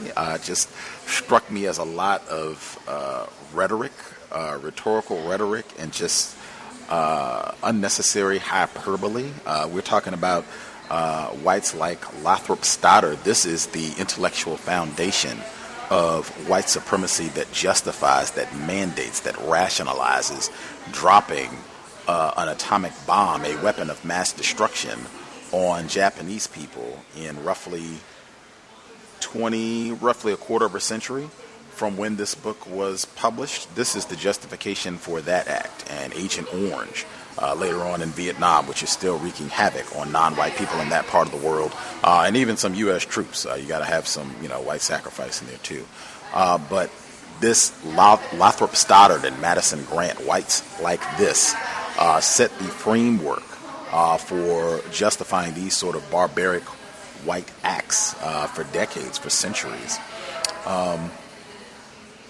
And they have the gall to make this sort of statement that, we can, be civilized about all of this. They'll use terminology like that frequently to try to make this sound, euphemisms, to try to make this sound better than what it actually is. And that's just a total commitment to terrorism and slaughtering non-white people on a global scale. Let's see, what else? This is a major theme of the book. This is our second session. He writes, any such attempt would instantly weld together. And this is if whites were to try to expand into the far east. He says any such attempt would instantly weld together Japanese imperialism and Chinese nationalism in a sacred union whose result would probably be, at the very least, the prompt expulsion of the white man from every foothold in Eastern Asia. This theme has come up over and over again. I think this is at the core, at least my interpretation. I think with Islam, I think it's more that it's racial. I think Madison Grant made that explicit last week, and I think a few other times he's just made that so clear, getting back to the title. And even I'm in agreement with the female caller that dialed in before, where it's so wordy, but he is frequently not getting to the crux of this being about white genetic annihilation and whites being threatened because they are the minority on the planet in considering the population of people that have melanin. And I think with Islam, it's not the religion, it's that these are individuals that they have classified as non-white. So any organizing or structure, code, if you will, that is being proselytized through Islam, it's a threat because these are non-white people. If these were white people, this wouldn't be an issue at all. This would just be another great, cool piece of technology we could use to spread white supremacy and dominate the Negroes worldwide. But these are non-white people, so this is a problem. He talked about that last week as well. The Negroes organizing in any way, shape, form, looking like they are working together. Oh, this is horrendous for white people. And he articulates that over and over and over. That seems like that's going to be one of the big takeaways from the book. Any time that non-white people are minimizing conflict amongst each other and trying to work together in a codified counter-racist fashion, that is a major problem for racist man, racist woman, racist child. Let's see. Moving forward, I think this portion, a lot of this sounds like it could have been written today when he talks about Islam and when he talks about the threat of immigrants flooding into non-white areas. So it sounds like I could be listening to Bill Maher coming on in a few hours, or Bill O'Reilly, or President-elect Donald Trump. A lot of the white Marine Le Pen in France. It sounds like I could be listening to a lot of the concerns that they are articulating right now on the doorstep of 2017. Just in my view, showing, number one, the continuance of racism, white supremacy, that they just have some core beliefs, notions that are just going to be there throughout years and years and years. They end up being timeless aspects of how whites function, what white culture is, white supremacy, racism is, what it means to be white.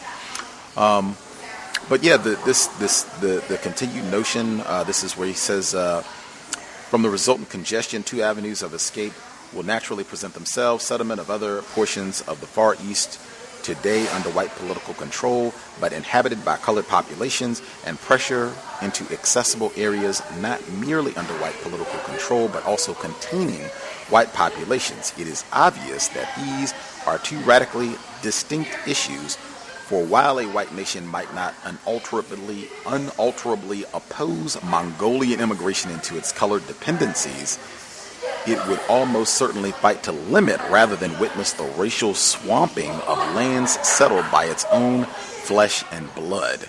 This is putting up a wall. This is Donald Trump. You hear this right today, November 2016.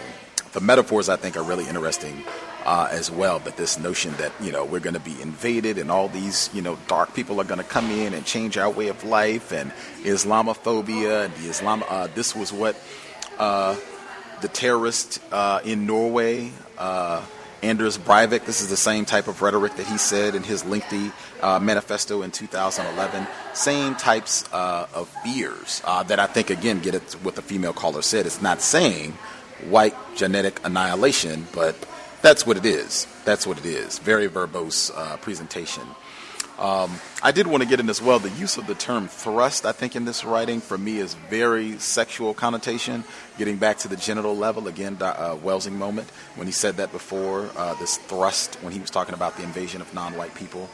Let's see, maybe I'll get in one or two more, and then we'll check in with some of our listeners. I also wanted to make sure I mentioned, I posted the debate that I mentioned last week online. I had a listener who hooked me up and sent the document.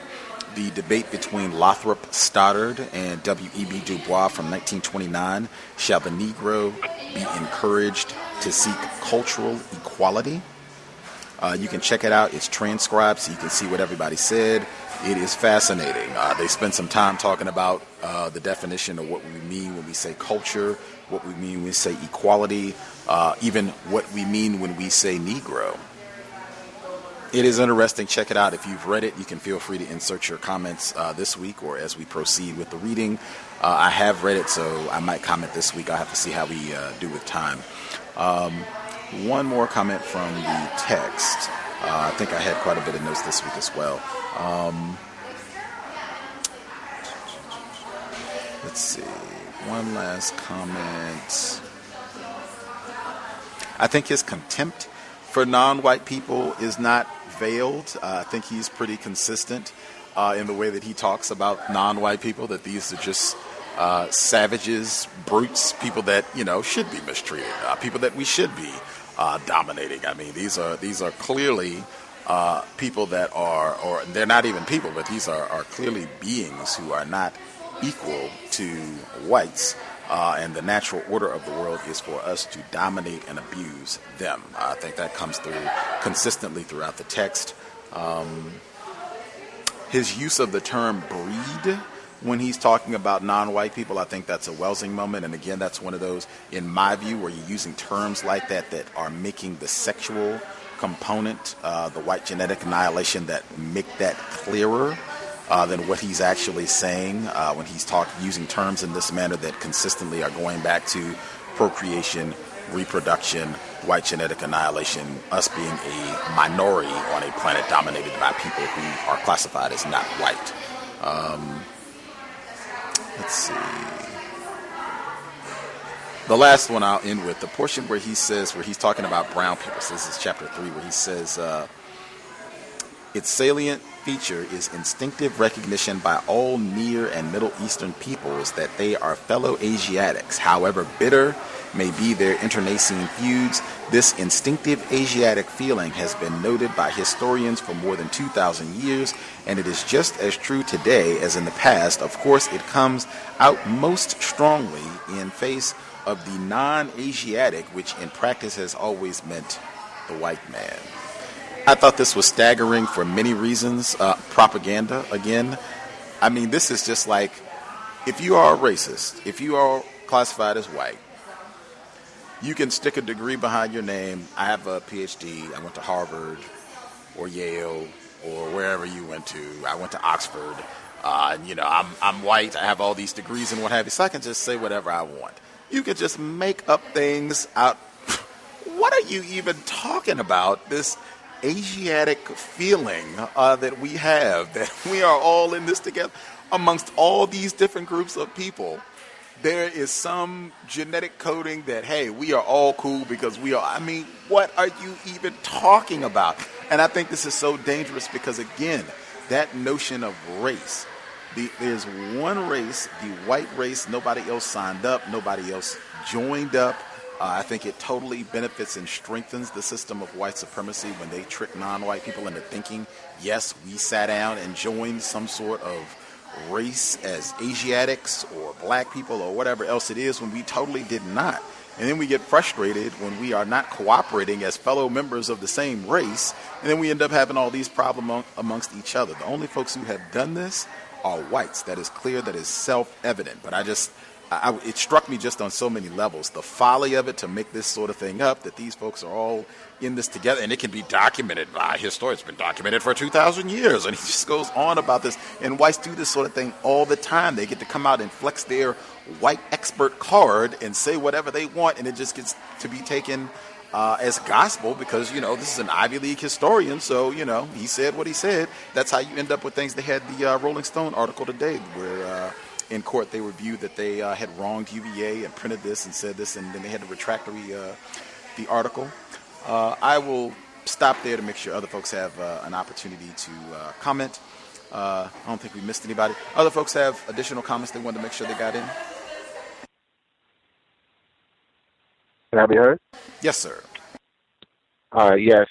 There were two things I wanted to touch on. The first thing is he gives out some interesting but partial information on page 39. He writes in the beginning of a chapter there, this, however, is a very short-sighted and partial view. The Khalifa or Caliph, to use the Europeanized form, the Prophet's representative on earth, has played an important historic role, and the institution is still venerated in Islam.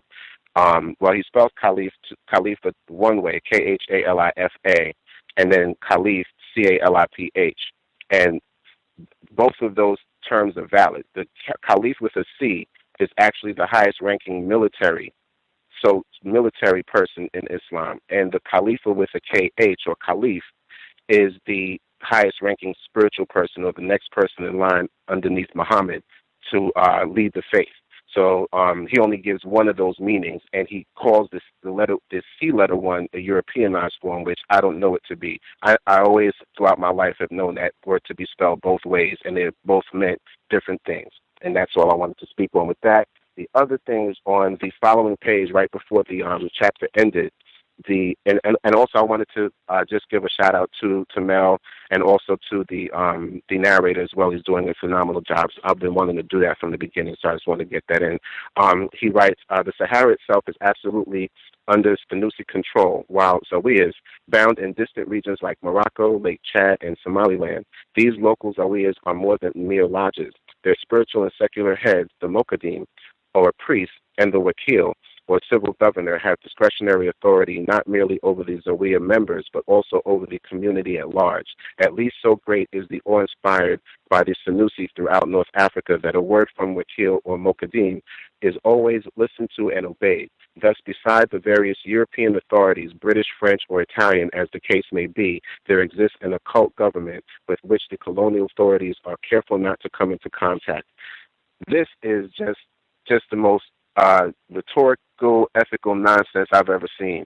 How are white people the invaders of an area in North Africa? They instate the system of white supremacy, but yet there's a group of traditional Islamic or Islamized African priests who they're careful not to come into conflict with, when they can just overrun the place with white soldiers, shoot everybody, or bomb them to smithereens and call it a day. You know, I mean, I do know that there are spiritual leaders that do have influence over the people that might be able to get them to rise up. But any rising up that they're doing against white people is going to be suppressed and annihilated very quickly and efficiently. So that right there is just an act of racism for him to give the impression that these spiritual leaders have so much power that the white people are just scared of them, and, you know, they have to be careful not to come into conflict with them. It's laughable. Thank you, and I'll leave my line. The caller is 6361. Did you have commentary? Yeah, this is Ken Steele. I am just curious to know, is the author interpreting Islam as only non-white people, or is he including, I guess, some of the, or I guess they use the word tawny to describe the lighter skinned, I guess, Muslims in this case. Are they considering all Muslims to be non-white? I'm just curious. To me, it sounds very similar to the way I hear Islam talked about today, where there seems to be some sort of acknowledgement that there are individuals who are classified as white who practice Islam, who would be called Muslims. But it seems, or at least the impression is given, that the majority of people who are Muslims, practice Islam, are non-white. Thus, they are enemies, if that makes sense. Yes, we acknowledge there are some individuals classified as white who do practice Islam, and at times it even, to me at least, is almost suggested that these individuals might have compromised their quote-unquote white classification based on practicing Islam, being a Muslim. Sometimes, not always, sometimes. But okay. Generally, if you are a Muslim, generally non-white. That's the impression that I get. Okay, my question is, I guess for the listeners, have anybody noticed that a lot of the people that they're showing as, I guess, so-called refugees from the conflict in Syria, it seems to me that a number of these people appear to be white. I don't know what to make of them. They appear to be white to me, and I feel like there are a group of, I guess, Muslims that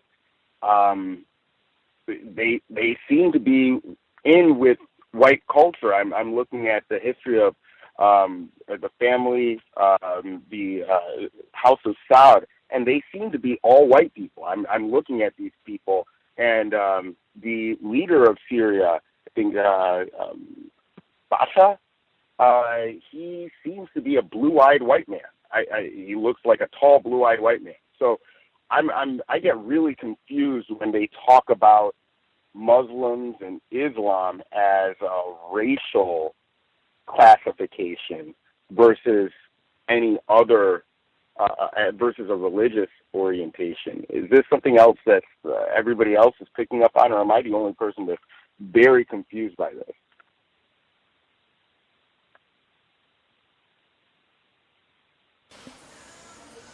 Any responses?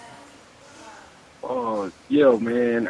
I remember one time Mr. Fuller was saying about they were having some little problems over there, and they shut it down. I think they do kind of look white, but I mean I don't know why they being treated the way they being treated over there. I mean, because I've seen some of them on the news myself, and they do look white. Take one more. I was going to say, definitely, I would say the Syrians do look white. They're heavily mixed with Europeans today, so a lot of them tend to look white. But definitely those white people who practice Islam, I believe, are not, like you said, their white card is revoked. Because even the Boston bombers, the place where they're from in Chechnya, those people practice Islam, and they're not treated like white people. They're treated like non-white people as far as the abuse that they suffer from the government and things of that nature. They're just a heavily abused people. So I believe, like you said, you were accurate when you stated that those white people who do practice Islam are basically looked at as separate, even though they will acknowledge that they're white. So I agree with you on that. And I'm mute my line. Right on.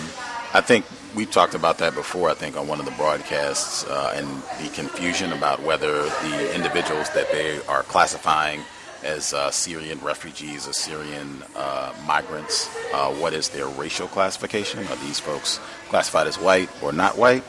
I too think that has caused some confusion, where some of these folks do look like they're pretty pale, like some of them might be able to be classified as white. That would be a good question to ask some, maybe even some white guests we get on the program, or some of the whites, to see what they say. And also to your question about the confusion, I think that happens a lot, and it's probably deliberate. If you are racist man, racist woman, you make decisions about racial classification so you don't get confused. It's non-whites. We get confused when they are talking about any issue and they're not being explicit about the racial classification, the racial element of what's happening, and they're using other terms. I think that is just a part of it, where we get confused, non-white people, when they do that sort of thing. I was going to point out one other passage that I thought was pretty filled with propaganda. Did any other folks have comments on the passage where he talks about this instinctive Asiatic feeling that I just read? Did that stand out to anybody else, or was that just me, in terms of me thinking that was a pretty striking passage for some of the reasons I outlined? Absolutely. I thought as soon as you brought it up, I thought projection. They're projecting the mindset of white supremacy onto Muslims. Essentially, they're basically saying, oh, they think like us. There's this feeling they get. It's that feeling of, the prevention of their genetic annihilation. It's really, that's what it is. It's subconscious projection of what white people actually do on non-white people. And there's no feeling we get. Like you said, there is no black race where we just get this feeling. It's not like that. Like, it's hilarious. But yes, it's absolute propaganda nonsense. And even just, the additional absurdity of it, this passage is not even Muslims. This is Middle Eastern peoples.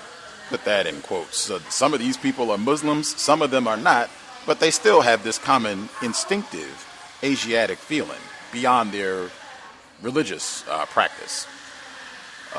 And I would love to see how that works, because they kill each other wholesale out there too. So what feeling do they have? Like, they bomb each other, they do all kinds of stuff to each other. So I don't know what feeling they get. Really weird. I thought the exact same thing, but hey, I didn't get a degree from Harvard, so what do I know? The caller at 9828. Did you have commentary? It's about Islam, but I just don't want to get too far off topic. I just would like to know, has any of the guests ever traveled to Mali, and how would they feel about traveling smiling.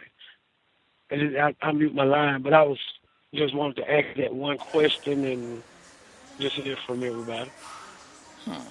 I have not. I'm not really sure what that has to do with the book per se. I will table that. If folks want to respond once we get to the end, I'll make sure to bring up your caller in Alabama, his question, so people can respond. But that, unless I'm just ignorant, which certainly could be, doesn't seem directly related to the book. Right. Other folks have any commentary that they wanted to get in, book related? We have about 6 minutes before we get to the second audio clip. Any other folks have book related commentary?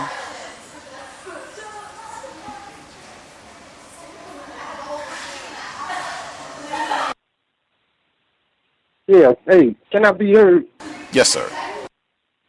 I want to just say something on you, my BGQ, man. I mean, do it seem to anybody like that these intellectuals, supposed to be intellectual white people that write these books and do all this talking, man, don't they seem like to be the most violent and the most like sexual, aggressive of the people? I mean, these is the people that's leading everybody else into this behavior, right? And it seems like the ones, like when you look at the ones that we got now, these are the ones that's doing. I mean, everybody partaking in it, but it's supposed to be these ones that's so small and they use all these words. Like this guy in this book, he using all these words and he sound like he's a professor at a university or something. But all his language is just violent and sexual. And with that, I'm gonna mute my line, man. Thank you. Great point. Great point. That I pointed out some of the words thrust and breed being used extensively, and I mean, really, that's what we're talking about. You know, you can use a lot of polysyllabic terms where you can sound really eloquent and show off your Harvard education, but at the end of the day, he's just talking about terrorism. This is white supremacy. This is the intellectual justification for terrorizing non-white people worldwide, particularly black people. He's just laying it out where it can sound really nice. And that is, in my experience, that is something that whites do all the time. But the deviance just gets covered over by a lot of highfalutin talk. They are experts at that. Yeah, they are. Oh. Go ahead. I'll go after you. Okay. Yeah, I just wanted to concur. I have spent a great deal of time around these type of people. In fact, in my early days of the internet, I found myself on forums where college professors, people who had PhDs, white people who had PhDs, engaged in some of the most vicious racist rhetoric. And when you read their papers, the papers that these people have published, you can see that their online self or their unvarnished self kind of shines through when you read their words. And I really do appreciate some of the insight that Gus has given to us when interpreting some of the sexualized language that is strewn throughout all of these texts, because that is really at the core of what they're about. If you go on any of the extreme, I guess some of the more extreme pages on the internet, and when you go into the kind of sexual deviant side of these things, you'll notice that it's a lot of very highfalutin style white people using all types of words. If you're on any of these sex websites, like FetLife, for instance, you'll see that these people use these terms quite explicitly, and they're extremely verbose, and that's something that they value. Like some of the most vicious white supremacists, they value extremely verbose, sexualized language, and that's something that I've observed throughout my life, and that's something that it becomes more and more clear the deeper and deeper we delve into some of these really arcane texts. I'll mute my line there. Roz? Yes, I think that was a brilliant observation because sex is a part of their practice of warfare, is a sexual activity. And there's many examples of that, like the people who had killed a black male and had sex on top of his body. I think they were teenagers, if I'm not mistaken. The gun itself being a phallic symbol, the brilliance of Dr. Welsing. Again, there's just many examples of that. So I agree with you emphatically. I thought that was a brilliant observation. Also, in my opinion, I just always thought that the most dangerous white people wear suits and ties. They're the most sexually deviant as far as the things that they do in secret that people don't know that they partake in would be mind-blowing, simply because of the way that they function, and they're deadly in the sense that they're capable of, they're even more psychopathic. Usually the people who are the deadliest are the ones, Cecil Rhodes, Hillary Clinton. I mean, like, there's so many of them. They wear these high-end clothes, and they speak in this highfalutin language like the previous caller said, and they'll turn around and, take your life in a heartbeat and not think twice about it. And the last thing I wanted to touch on was, to me, some of the Syrian people remind me of Jewish people, where, like, Hitler would understand that they're not white people, even though they can pass for white, and then eventually they were given honorary white status, especially in America. To me, Syrians can eventually get to that point because, to me, they have that similar look where they're considered non-white just by being from Syria proper, but physically speaking, they have been genetically diluted to the point that they actually look like white people. And I'll mute my line. Our caller in the DMV area, did you have enough time to get your thoughts together, or did you want to wait until after the second audio segment? Can I be heard? Yes, ma'am. Okay. I have more, but one thing I wanted to add was the use of the word booty. There was like a passage where booty was used at least 3 times, just to add to the hypersexualized tone of the dialogue, or the monologue, really. Y'all remember that part where he just says booty over and over and over again? Absolutely. I thought the same thing.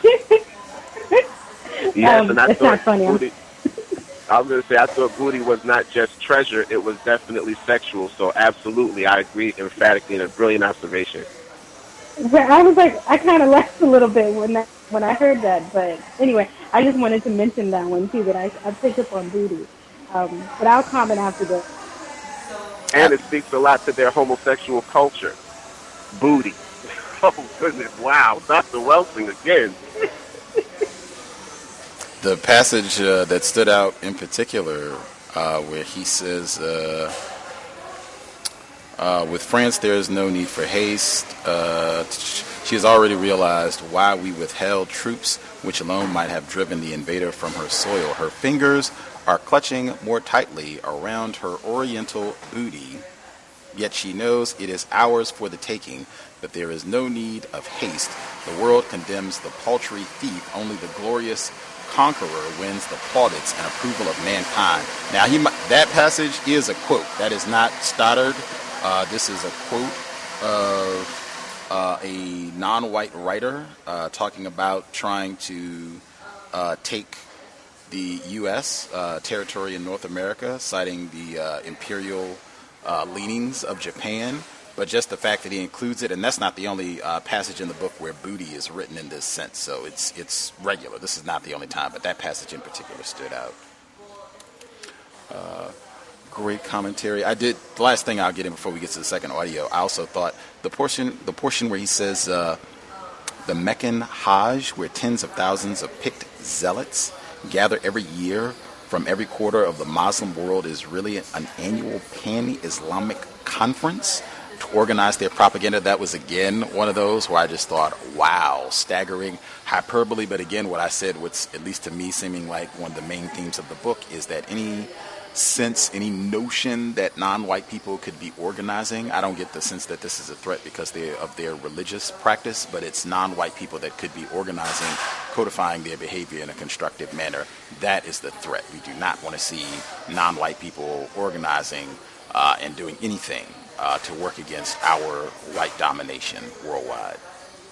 We'll go ahead and get to the second audio segment. We'll get caller in Alabama's question before we wrap. If you have other comments you did not get in, just make a note. We'll be sure to include your commentary before we wrap things up. So we're in chapter 3, midpoint. Lothrop Stoddard, The Rising Tide of Color Against White World Supremacy.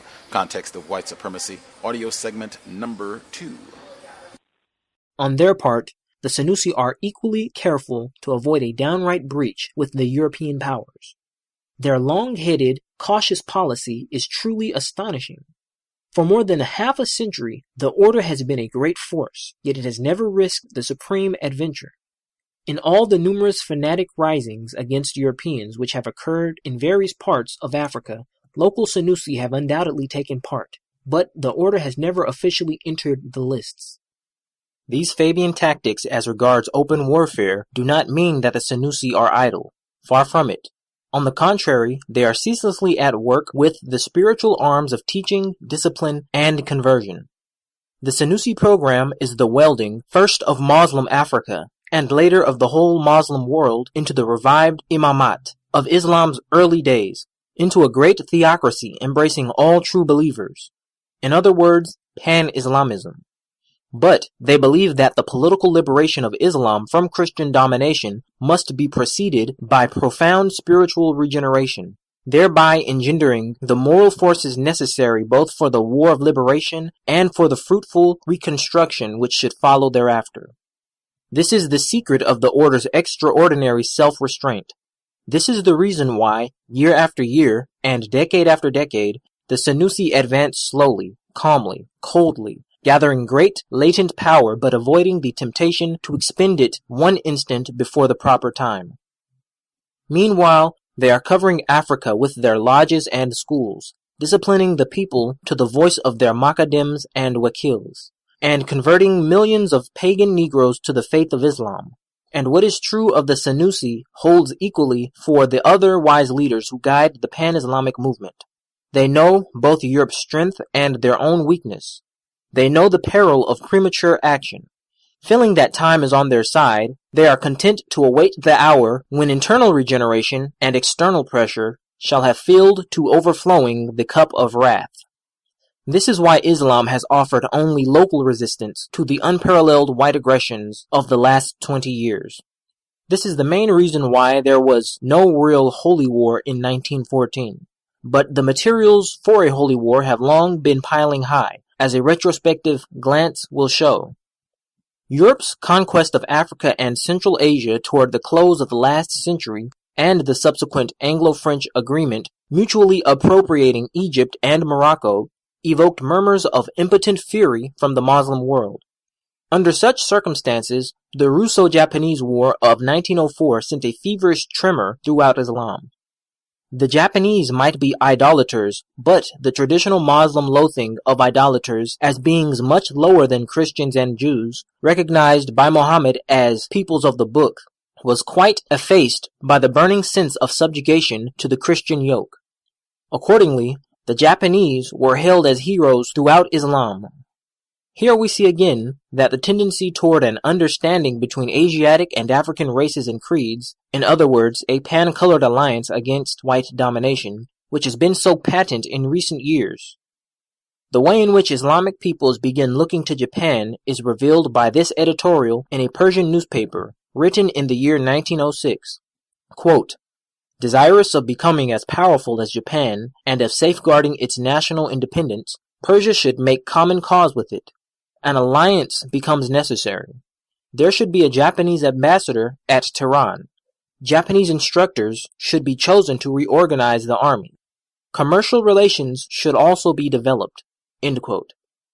Indeed, some pious Muslims hoped to bring this heroic people within the Islamic fold. Shortly after the Russo-Japanese War, a Chinese Mohammedan sheikh wrote, quote, "If Japan thinks of becoming someday a very great power and making Asia the dominator of the other continents, it will be only by adopting the blessed religion of Islam." End quote. And Al-Mawayad, an Egyptian nationalist journal, remarked, quote, "England, with her 60 million Indian Muslims, dreads this conversion. With a Mohammedan Japan, Muslim policy would change entirely." End quote. As a matter of fact, Mohammedan missionaries actually went to Japan, where they were smilingly received. Of course, the Japanese had not the faintest intention of turning Muslims, but these spontaneous approaches from the brown world were quite in line with their ambitious plans, which, as the reader will remember, were just then taking concrete shape. However, it soon became plain that Japan had no present intention of going so far afield as Western Asia, and Islam presently had to mourn fresh losses at Christian hands.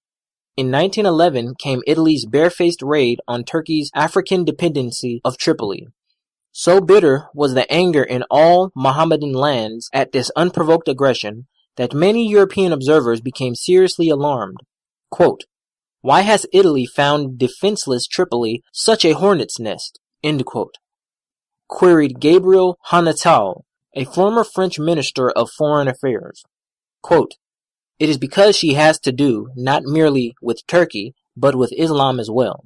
Italy has set the ball rolling, so much the worse for her and for us all." End quote. But the Tripoli expedition was only the beginning of the Christian assault, for next year came the Balkan War, which sheared away Turkey's European holdings to the walls of Constantinople and left her crippled and discredited. At these disasters, a cry of wrathful anguish swept the world of Islam from end to end. Here is how a leading Indian Muslim interpreted the Balkan conflict.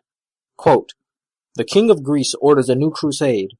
From the London chancelleries rise calls to Christian fanaticism, and St. Petersburg already speaks of the planting of the cross on the dome of St. Sophia. Today they speak thus, tomorrow they will thus speak of Jerusalem and the Mosque of Omar. Brothers, be ye of one mind, that it is the duty of every true believer to hasten beneath the Khalifa's banner, and to sacrifice his life for the safety of the faith." Quote, "I appeal to the present government to change its anti-Turkish attitude before the fury of millions of Muslim fellow subjects is kindled to a blaze and brings disaster." End quote. Still more significant were the appeals made by the Indian Muslims to their Brahmin fellow countrymen, the traditionally despised idolaters. These appeals betokened a veritable revolution in outlook, as can be gauged from the text of one of them, significantly entitled "The Message of the East." Quote, "Spirit of the East," end quote, reads this noteworthy document. Quote, "Arise and repel the swelling flood of Western aggression. Children of Hindustan, aid us with your wisdom, culture, and wealth. Lend us your power, the birthright and heritage of the Hindu. Let the spirit powers hidden in the Himalayan mountain peaks arise. Let prayers to the God of battles float upward, prayers that right may triumph over might, and call to your myriad gods to annihilate the armies of the foe." End quote. In China, also the same fraternizing spirit was visible. During the Republican Revolution, the Chinese Mohammedans, instead of holding jealously aloof, cooperated wholeheartedly with their Buddhist and Confucian fellow citizens, and Dr. Sun Yat-sen, the Republican leader, announced gratefully, quote, "The Chinese will never forget the assistance which their Muslim compatriots have rendered in the interest of order and liberty." End quote.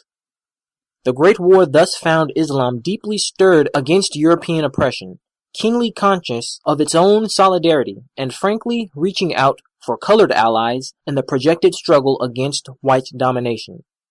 Under these circumstances, it may at first sight appear strange that no general Islamic explosion occurred when Turkey entered the lists at the close of 1914, and the Sultan Khalifa issued a formal summons to the Holy War.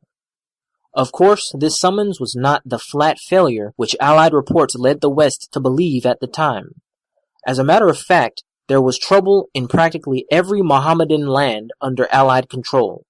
To name only a few of many instances, Egypt broke into a tumult smothered only by overwhelming British reinforcements. Tripoli burst into a flame of insurrection that drove the Italians headlong to the coast. Persia was prevented from joining Turkey only by prompt Russian intervention, and the Indian northwest frontier was the scene of fighting that required the presence of 250,000 Anglo-Indian troops. The British government has officially admitted that during 1915, the Allies' Asiatic and African possessions stood within a hand's breadth of a cataclysmic insurrection. That insurrection would certainly have taken place if Islam's leaders had everywhere spoken the fateful word. But the word was not spoken. Instead, influential Muslims outside of Turkey generally condemned the latter's action and did all in their power to calm the passions of the fanatic multitude. The attitude of these leaders does credit to their disconcertment. They recognized that this was neither the time nor the occasion for a decisive struggle with the West. They were not yet materially prepared, and they had not perfected their understandings either among themselves or with their prospective non-Muslim allies. Above all, the moral urge was lacking. They knew that athwart the Khalifa's writ was stenciled "Made in Germany." They knew that the Young Turk clique which had engineered the coup was made up of Europeanized renegades, many of them not even nominal Muslims, but atheistic Jews. Far-sighted Muslims had no intention of pulling Germany's chestnuts out of the fire, nor did they wish to further Prussian schemes of world dominion, which for themselves would have meant a mere change of masters. Far better to let the white world fight out its desperate feud, weaken itself, and reveal fully its future intentions. Meanwhile, Islam could bide its time, grow in strength, and await the morrow. The Versailles Peace Conference was just such a revelation of European intentions as the pan-Islamic leaders had been awaiting in order to perfect their programs and enlist the moral solidarity of their peoples. At Versailles, the European powers showed unequivocally that they had no intention of relaxing their hold upon the Near and Middle East. By a number of secret treaties negotiated during the war, the Ottoman Empire had been virtually partitioned between the victorious allies, and these secret treaties formed the basis of the Versailles settlement.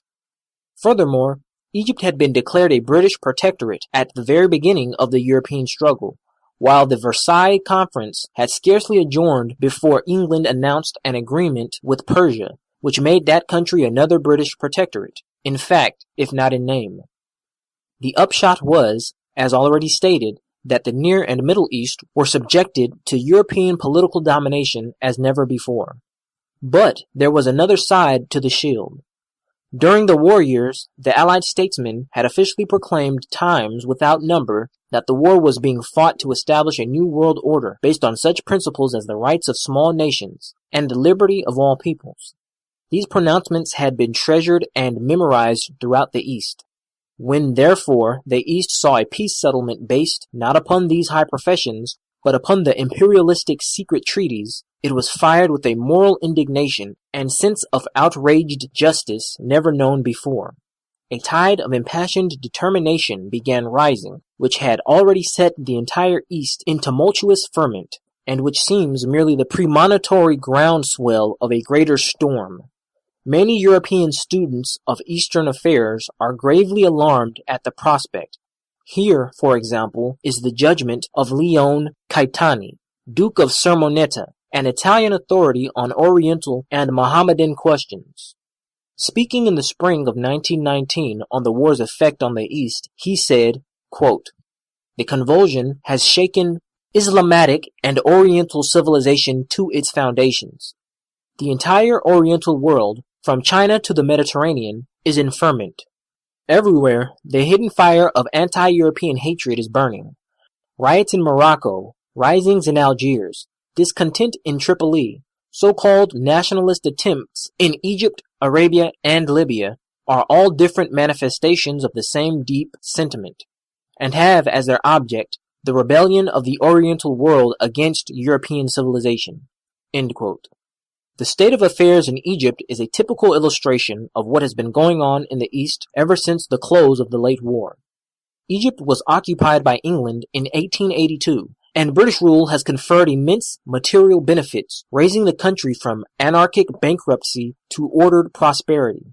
Yet, British rule was never really popular, and as the years passed, a nationalist movement steadily grew in strength, having for its slogan the phrase, "Egypt for the Egyptians," and demanding Britain's complete evacuation of the country.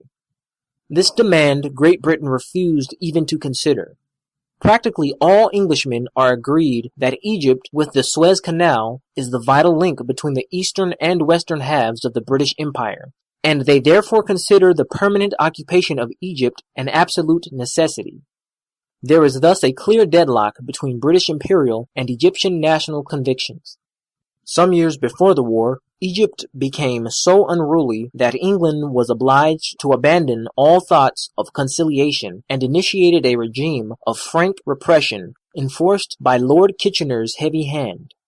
The European War and Turkey's adhesion to the Teutonic powers caused fresh outbreaks in Egypt, but these were quickly repressed, and England took advantage of Ottoman belligerency to abolish the fiction of Turkish overlordship and declare Egypt a protectorate of the British Empire.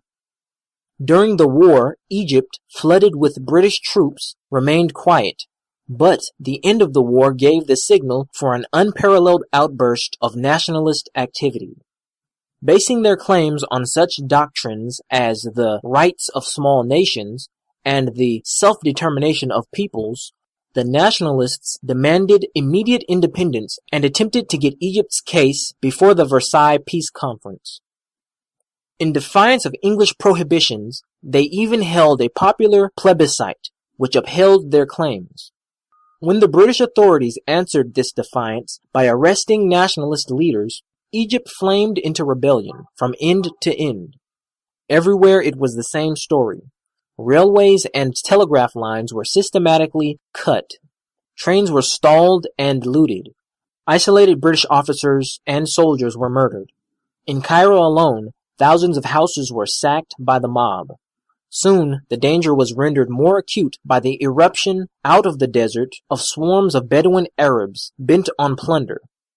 For a few days, Egypt trembled on the verge of anarchy, and the British government admitted in Parliament that all Egypt was in a state of insurrection. The British authorities, however, met the crisis with vigor and determination. The number of British troops in Egypt was very large. Trusty black regiments were hurried up from the Sudan, and the well-disciplined Egyptian native police generally obeyed orders. The result was that after several weeks of sharp fighting lasting through the spring of 1919, Egypt was again gotten under control.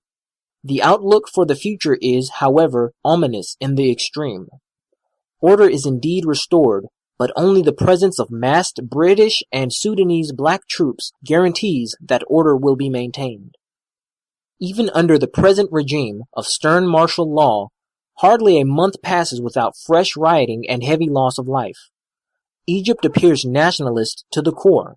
Its spokesmen swear they will accept nothing short of independence, and in the long run, Britain will realize the truth of that pithy saying, quote, "You can do everything with bayonets except sit on them." End quote. India is likewise in a state of profound unrest. The vast peninsula has been controlled by England for almost 2 centuries, yet here again, the last 2 decades have witnessed a rapidly increasing movement against British rule. This movement was at first confined to the upper-class Hindus, the great Mohammedan element preserving its traditional loyalty to the British Raj, which it considered a protection against the Brahmanistic Hindu majority. But, as already seen, the pan-Islamic leaven presently reached the Indian Muslims. European aggressions on Islam stirred their resentment, and at length Muslim and Hindu adjourned their ancient feud in their new solidarity against European tutelage. The Great War provoked relatively little sedition in India. Groups of Hindu extremists, to be sure, hatched terroristic plots and welcomed German aid, but India, as a whole, backed England and helped win the war with both money and men. At the same time, Indians gave notice that they expected their loyalty to be rewarded, and at the close of the war, various memorials were drawn up calling for drastic modifications of the existing governmental regime.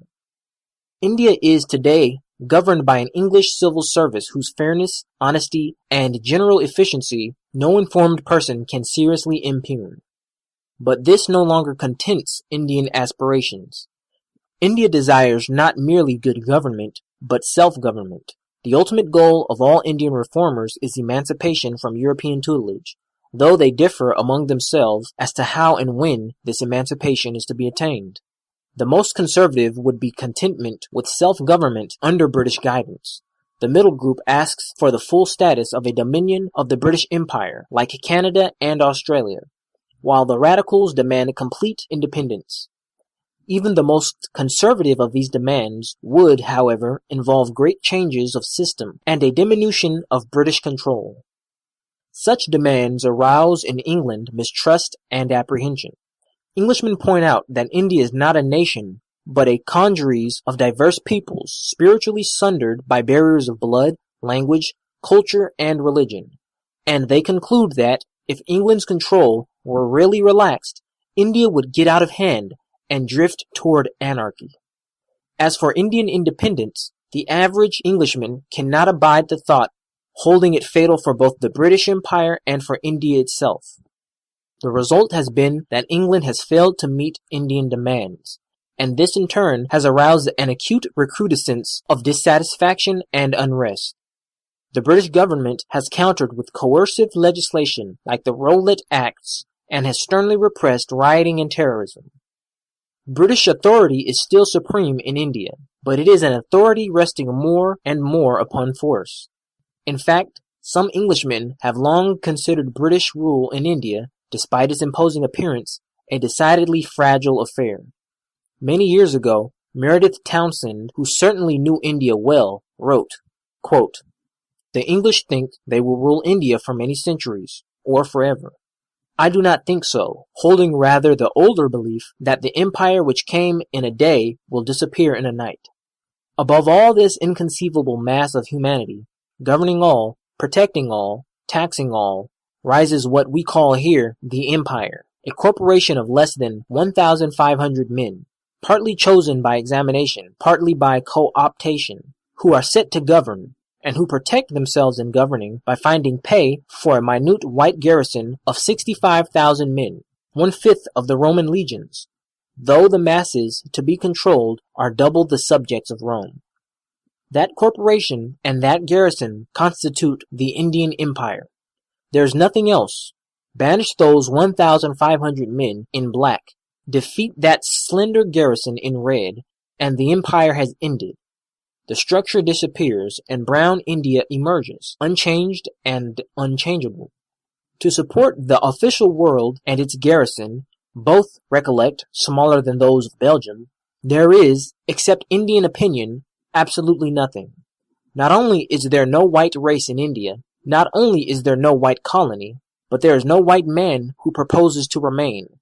There are no white servants, not even grooms, no white policemen, no white postmen, no white anything.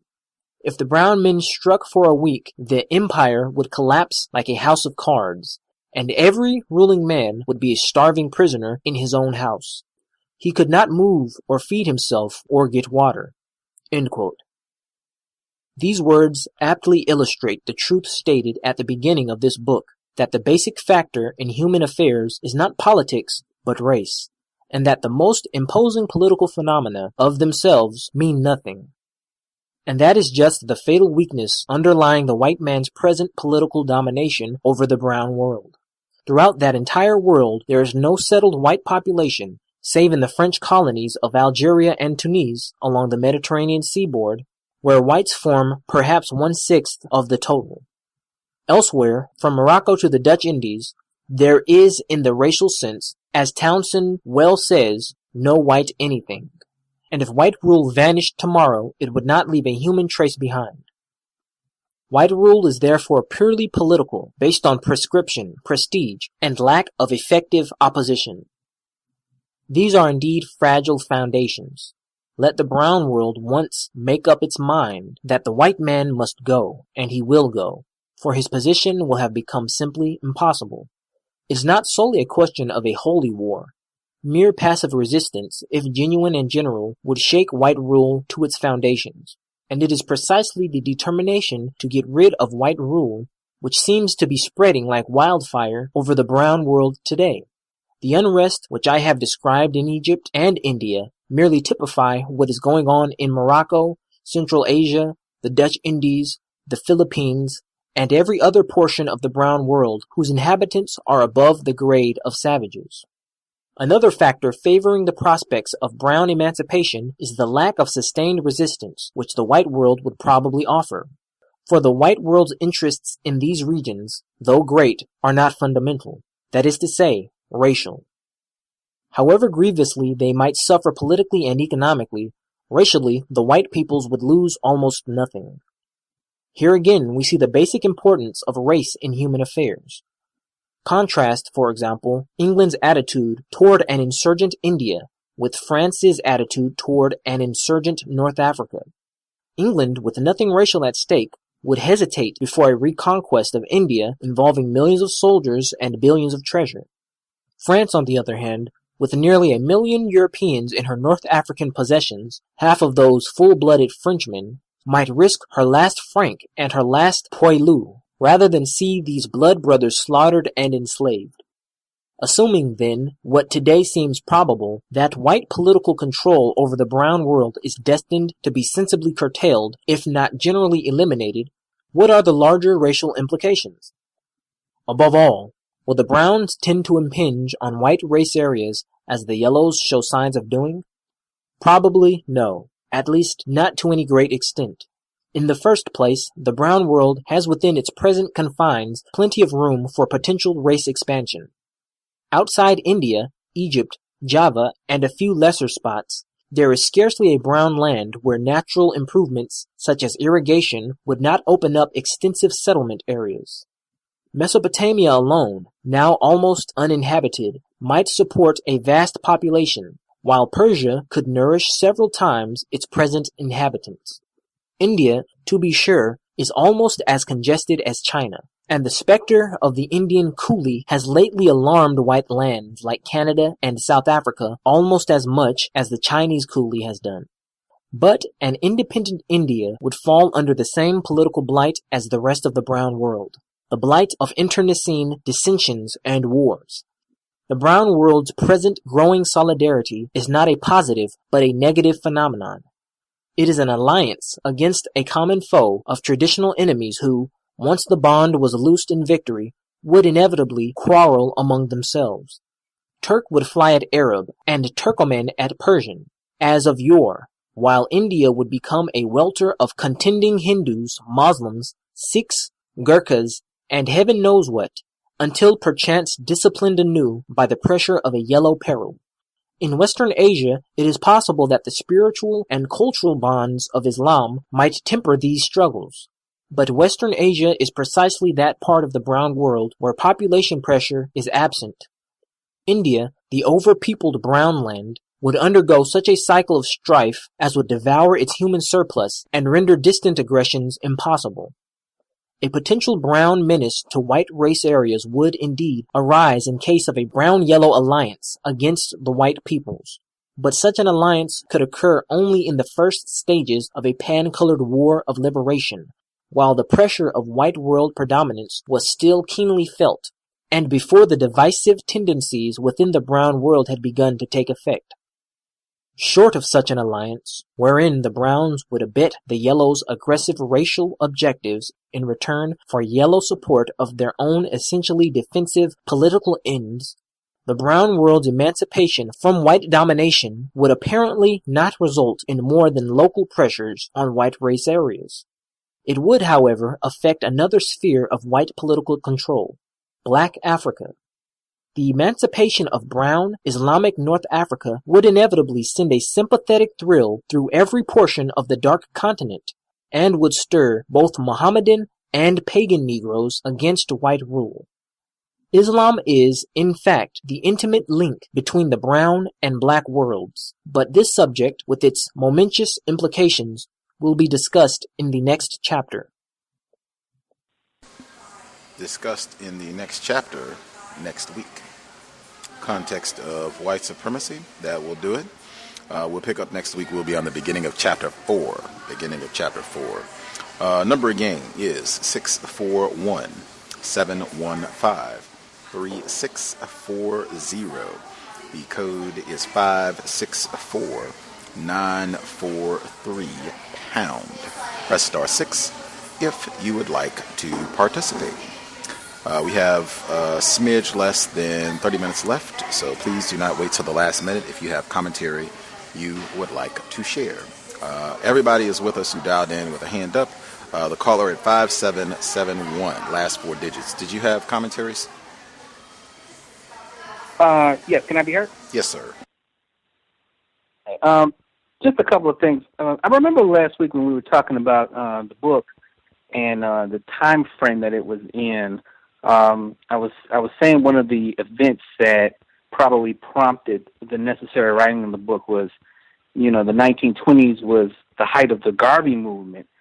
So while we're reading it, I see something that says something similar to one of the Garveyite phrases, Egypt for the Egyptians. And I'm like, where have you heard that from in another deviation, Africa for the Africans? So it to me sounds like a signal that Lothrop Stoddard is saying, if we give Africa to the Africans, then the Egyptians are going to be getting, everybody's going to be wanting, the lands that the white man has colonized already for themselves. So I think that's kind of like a subtle warning that he's giving in this book to his white people, white brethren and sisters, and white supremacy, that this is going to be an issue and this is going to be a problem. So there was something else I wanted to say that caught my attention. If I come up with it, I'll chime back in. But for now, that's about it. Grand. Great observation. All the other folks who dialed in who were with us before, 1842, Roz, caller in Alabama, Ken Steele, you should be with us. Feel free if you have commentary. Can I be heard? Yes, ma'am. Okay. So one of the things that I've been trying to kind of not get too lost all in exactly what this person is saying, but kind of like the forest a little bit. And I realize we say it all the time that they're masters in the art of deception. But I also kind of reworded it to say psychic manipulation, because one of the things it seems that is, and I'll try my hardest to get this across clear, if I say something first, then I make my voice the only voice that's heard, and I repeat it over and over and over, I make it absolute truth. And it seems as though that is what occurs all the time and what occurred in the past when talking about rewriting history or saying what is so. Because race, they'll talk about how race now was not always, or race in the past was not always an issue until white people made it an issue. But so also keeping that in mind, and then when there was a quote, and I'm paraphrasing, when non-white people make up their mind that whites got to go, whites are going to go. So then if they know that, then they know that the primary, most effective form of warfare has to be psychic, no matter what. Not even just the manipulation or deception, to get you to sign treaties and lands away and stuff like that, but to really mess non-white people's mind up all the way through and through.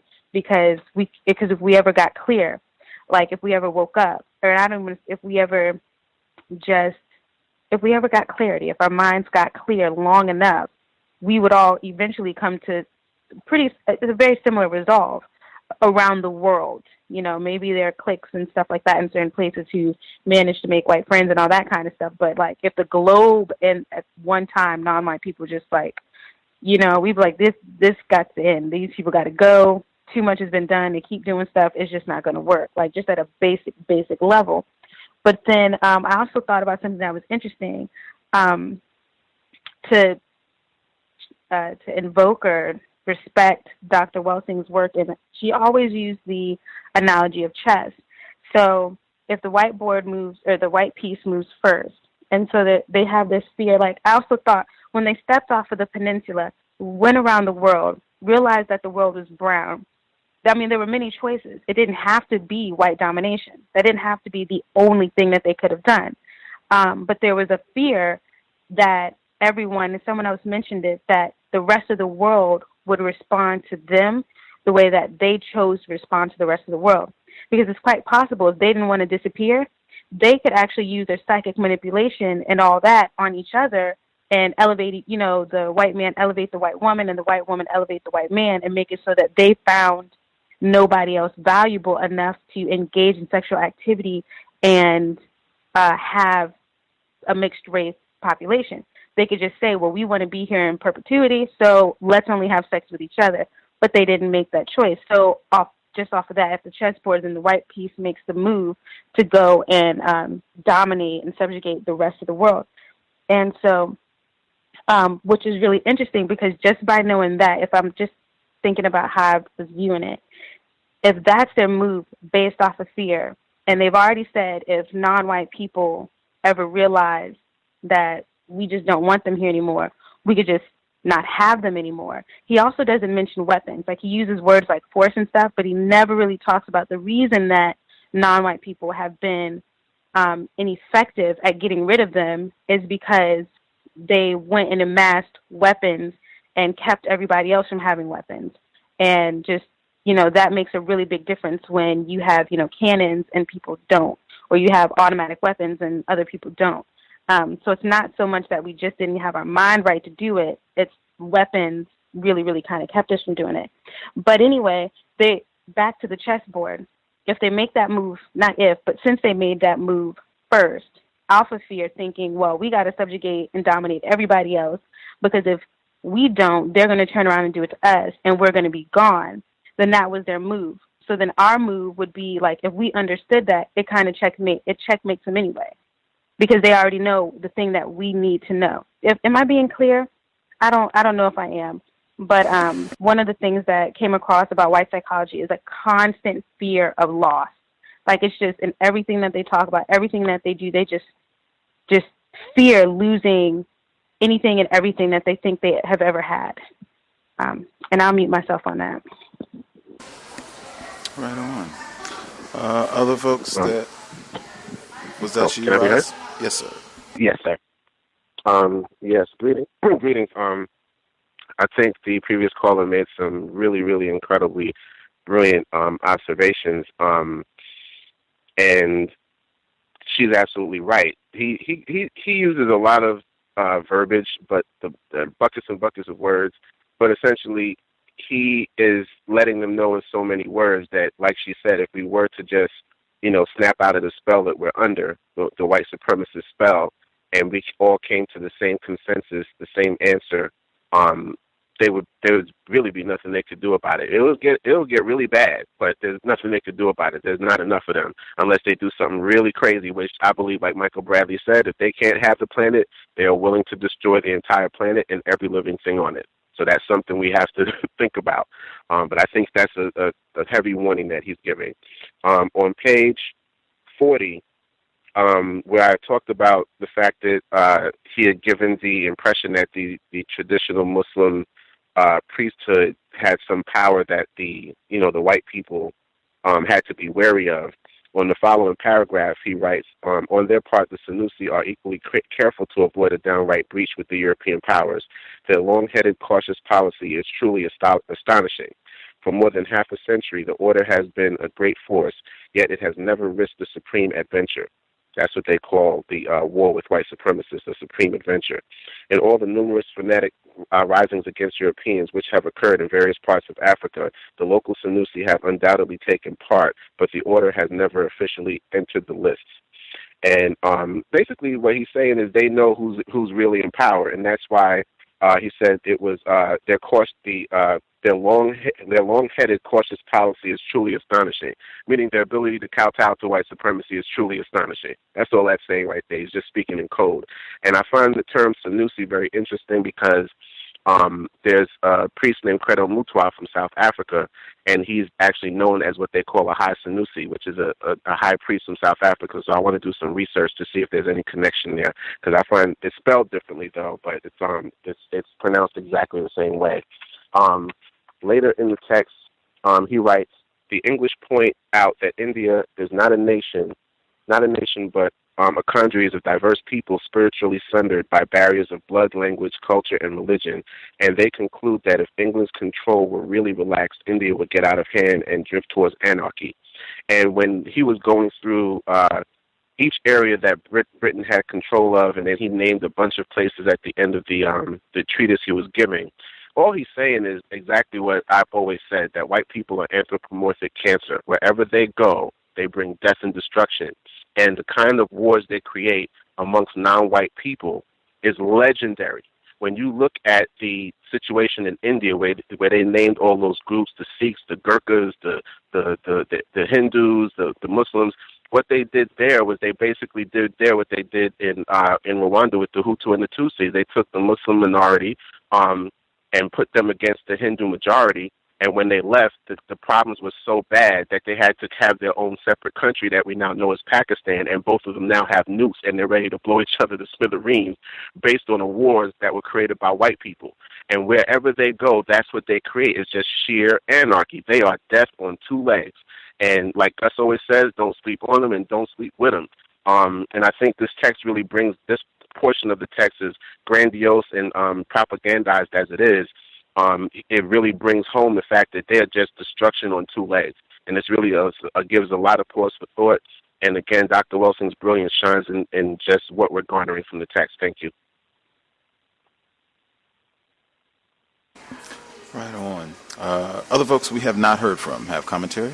Let's not lollygag today. If you have, we have about 15 minutes left. If you have comments you want to get in, let's get them in now.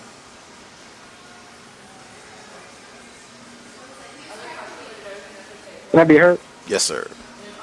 Okay. Just quickly, I noticed, I've noticed this all along. Non-white, non-black people use the term Western or Westerner in regards to their definition of white people or white supremacy. It's kind of like a more geographical term. I just kind of noticed that in this text as well when he prints the quotes of some of the people. I forgot who it is, but some of the non-white people that he prints the quotes to. They use the term Westerner or Western people. Right. That's still kind of a common theme, I think, even because this is 1920 vernacular, like Chinweezu, who's a guest on our program, on his really constructive work, he authored The West and the Rest of Us. You could replace West with whites, racists, and it would still be accurate. But, I think that's still pretty common. I think white is getting more accurate, one, because they say that they're white, and two, because west of what? It's not very, in my view, it's not very specific, like west of what exactly? Yeah, that's what I was thinking of. Mm-hmm. Appreciate that. Anybody else have comments? Right on. Yes, can I be heard? Yes, sir. Yeah, man, I just, this book is kind of mind-blowing because it kind of put me into the, because it made me look at all these people, that they mind operate just like that. And like the lady was saying earlier, when you think about the chess, they operate in a sneaky, deceptive type of way.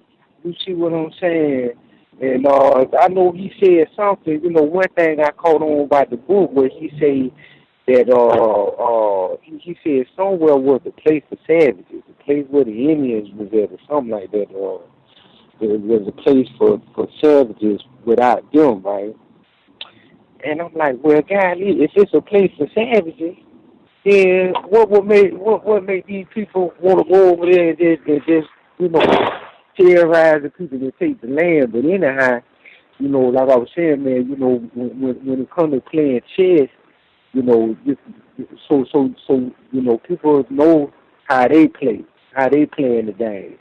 Like she say, they made the first move, but yeah, it's funny, man, because I think I'm really starting to think we're gonna win. You know what I mean? I'm starting to think that, I really kind of feel like that, but because they really ain't that smart. This guy right here, he got a strong vocabulary, but and that's what I feel about all these people, man. Like they got a good speech, but nothing that they produce or nothing, none of these systems that they got in place, none of it is productive, and it even hurt white people themselves. You know what I mean? Even though everything is supposed to be constructed to destroy us, it even affect them. Now they birth rates has declined, and but anyhow, let me I don't want to get off the book, but I'm glad that you on this book, man, because I think this book right here will put you right into perspective of how you supposed to look at every single one of these people when you come in contact with them. And don't never let them deceive you into thinking otherwise. You mute my line. Thank you. Hello? Or can I be heard? Yes, sir. Yes. One observation that the author made that I thought was very accurate was that when he mentioned that white people would have no choice but to leave if they are not wanted in an area. And that's one thing that I've noticed throughout my life is that that's a code that suspected white supremacists follow. Anywhere where they are explicitly not wanted by the majority or the controlling or the dominant parties in an area, they vacate. They will not. You won't see unwelcome white people going to places where they're not wanted. For example, I don't think you will see, or rather, they won't persist in those places without a plan of action. I don't think, for instance, you saw too many examples of white people behaving the same way that non-white people have been behaving at these so-called Trump rallies. You wouldn't see a suspected white supremacist at anything that would be resembling an environment of a Trump rally that was a non-white environment. They just simply don't go there, and they don't persist. Everywhere where white supremacists dominate, I believe that a sizable chunk of the non-white population desires them to be there, and I think that this is a result of an effective psychological warfare that they've conducted against non-white people, and I think that might be one of the advantages that white supremacists have with the code that they operate under. They just simply do not persist in places where they're not wanted.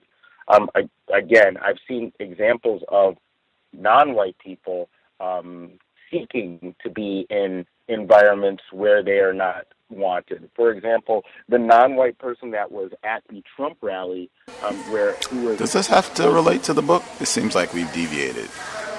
Oh, no, I'm not deviating. I'm just saying they just don't. I'm just saying, hey, they're non-white white people do not persist in areas or environments where they are not wanted by the non-white majority or the controlling parties of a non-white organization. They just don't go. If you're not, again, there are people, I see this kind of dynamic play out in so-called interracial relationships, where oftentimes we've noticed on this show that the non-white person clearly wants to be with that white person and will make exceptions to keep that white person around. Mr. Steele, does this have to do with the book? I'm just saying that it's just it's an insight that the author made that, hey, when white people are not wanted in an area, they will leave, or they will acquiesce and they will go. Okay. at least just using logic, that is not accurate in my observation. Israel, South Africa, these are geographic locations where there seem to be a substantial number of non-white people who vocally announce that they do not want individuals classified as white in these particular regions.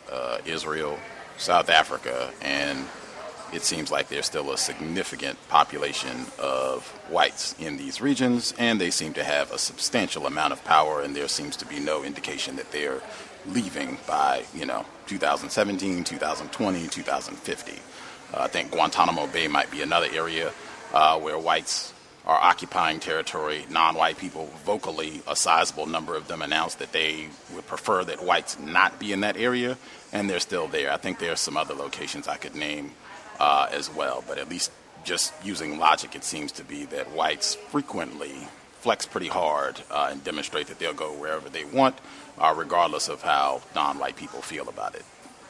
I could be in error. And now I would challenge that by saying if you examine the non-white people in South Africa, the ones that I've interacted with, they have they make concessions about the state of. Are you saying that there are no locations on the planet where white people are present, where a sizable population of non-white people say, we do not want you here, and the whites stay there anyway? Not the ones that control that dominate these areas. Okay. I'm gonna pause there just because this is off the book, but some of this just comes down to fundamentals of what we mean when we say white supremacy. Does white supremacy exist, and what does that mean? But I do contend what I said before, just using counter-racist logic, that is not accurate there to my understanding, and just according to evidence, there are many, many locations throughout the world where white people they are present. Non-white people broadcast that they do not want them there, and the whites are still there. And I think you even included in your response a caveat, without a plan. And I think you see that demonstrated all the time. Getting back to the text, some of the things that I thought were significant from the portion of the text this week. He says here, we see again the tendency toward an understanding between Asiatic and Pan-African races and creeds. In other words, a pan-colored alliance against white domination, which has been so patent in recent years. I think this is one of the major themes of the book. Just in the first, we've only read 3 chapters in the introduction. This notion of some sort of non-white people working together. I think that's so important, particularly the notion about black self-respect and non-white people not being in conflict with each other. So important. If non-white people can just do that, that is a serious problem. Whites really need us to be in conflict with other non-white people. The next portion, let's see.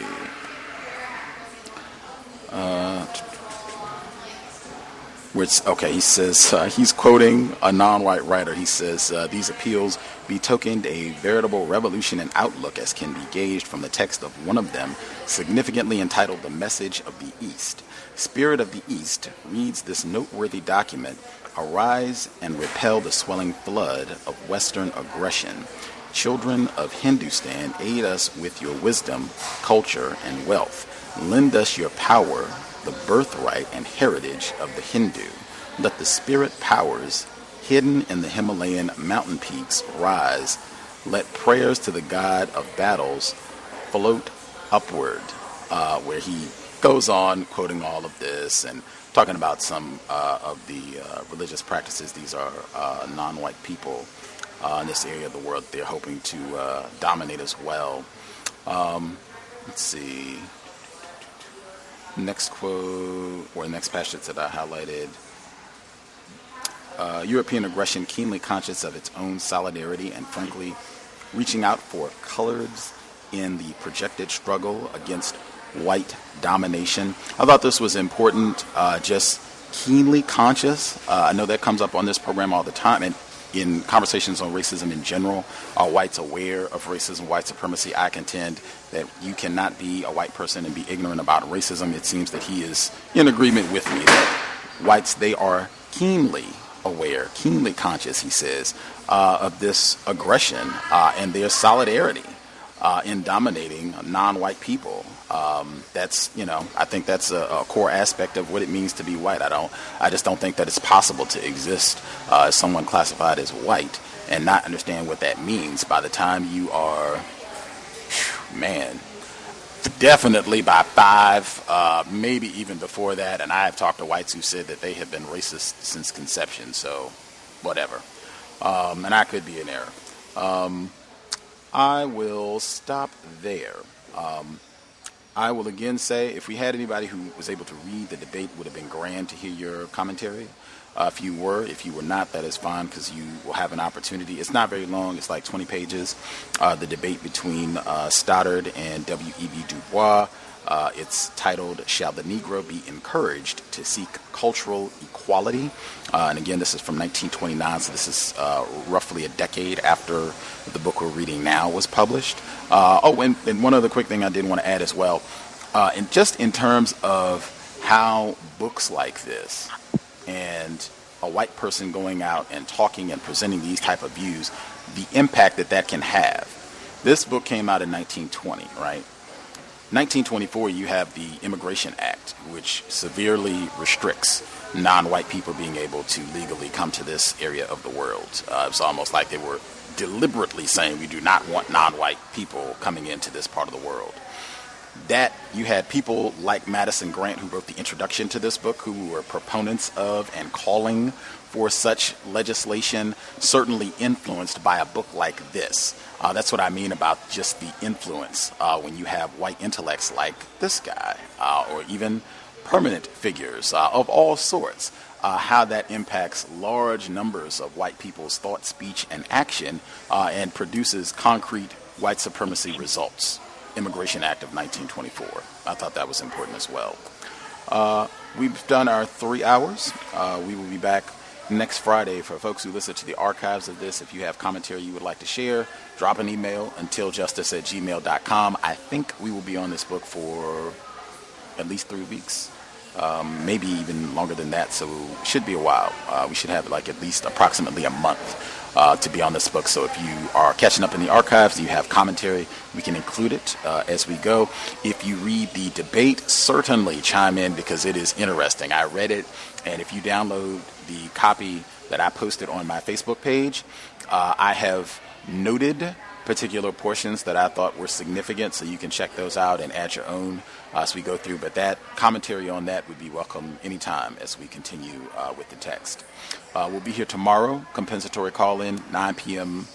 Eastern, 8 p.m. Central, 6 p.m. Pacific, compensatory call-in. We'll catch up news, observations from the past 7 days, last weekend before the presidential election. Thank goodness. Pam will be with us next week.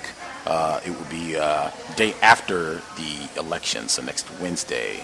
Pam will be with us always. A hoot catching up with her. We'll get her thoughts on how everything concludes. Thanks, everyone, for tuning in. I hope it was a constructive investment of your Friday evening, and we will catch you in about 24 hours. Again, sobriety would be best under conditions of white terrorism. We really want to make sure we put ourselves in the best possible position to make outstanding decisions in the system of racism, white supremacy. You do not want to have it be the moment when you're under the influence of alcohol or whatever it happens to be, when you bump into Daniel Holtzclaw, Aaron Wilson, any other race soldier, badge or no, whites are dangerous. Our behavior should reflect that war is being waged against us constantly in all areas of people activity worldwide. We should behave in a manner that reflects that, and I think sobriety would, be a great start in that direction. That said, Creator, we ask that you help us remain patient with other black people, victims of white supremacy. We ask that you help us remain patient with ourselves. remind us to demonstrate the highest levels of black self-respect at all times, in all places, each and every time we are in contact with another black person. It has been time. Replace white supremacy with justice immediately. Cal signing out. Thanks all for tuning in. Nigga, you so brainwashed. I'm a victim, brother. Problem. You're a victim. I'm a victim of 400 years of conditioning. Shut up. The man has programmed my conditioning. Even my conditioning has been conditioned.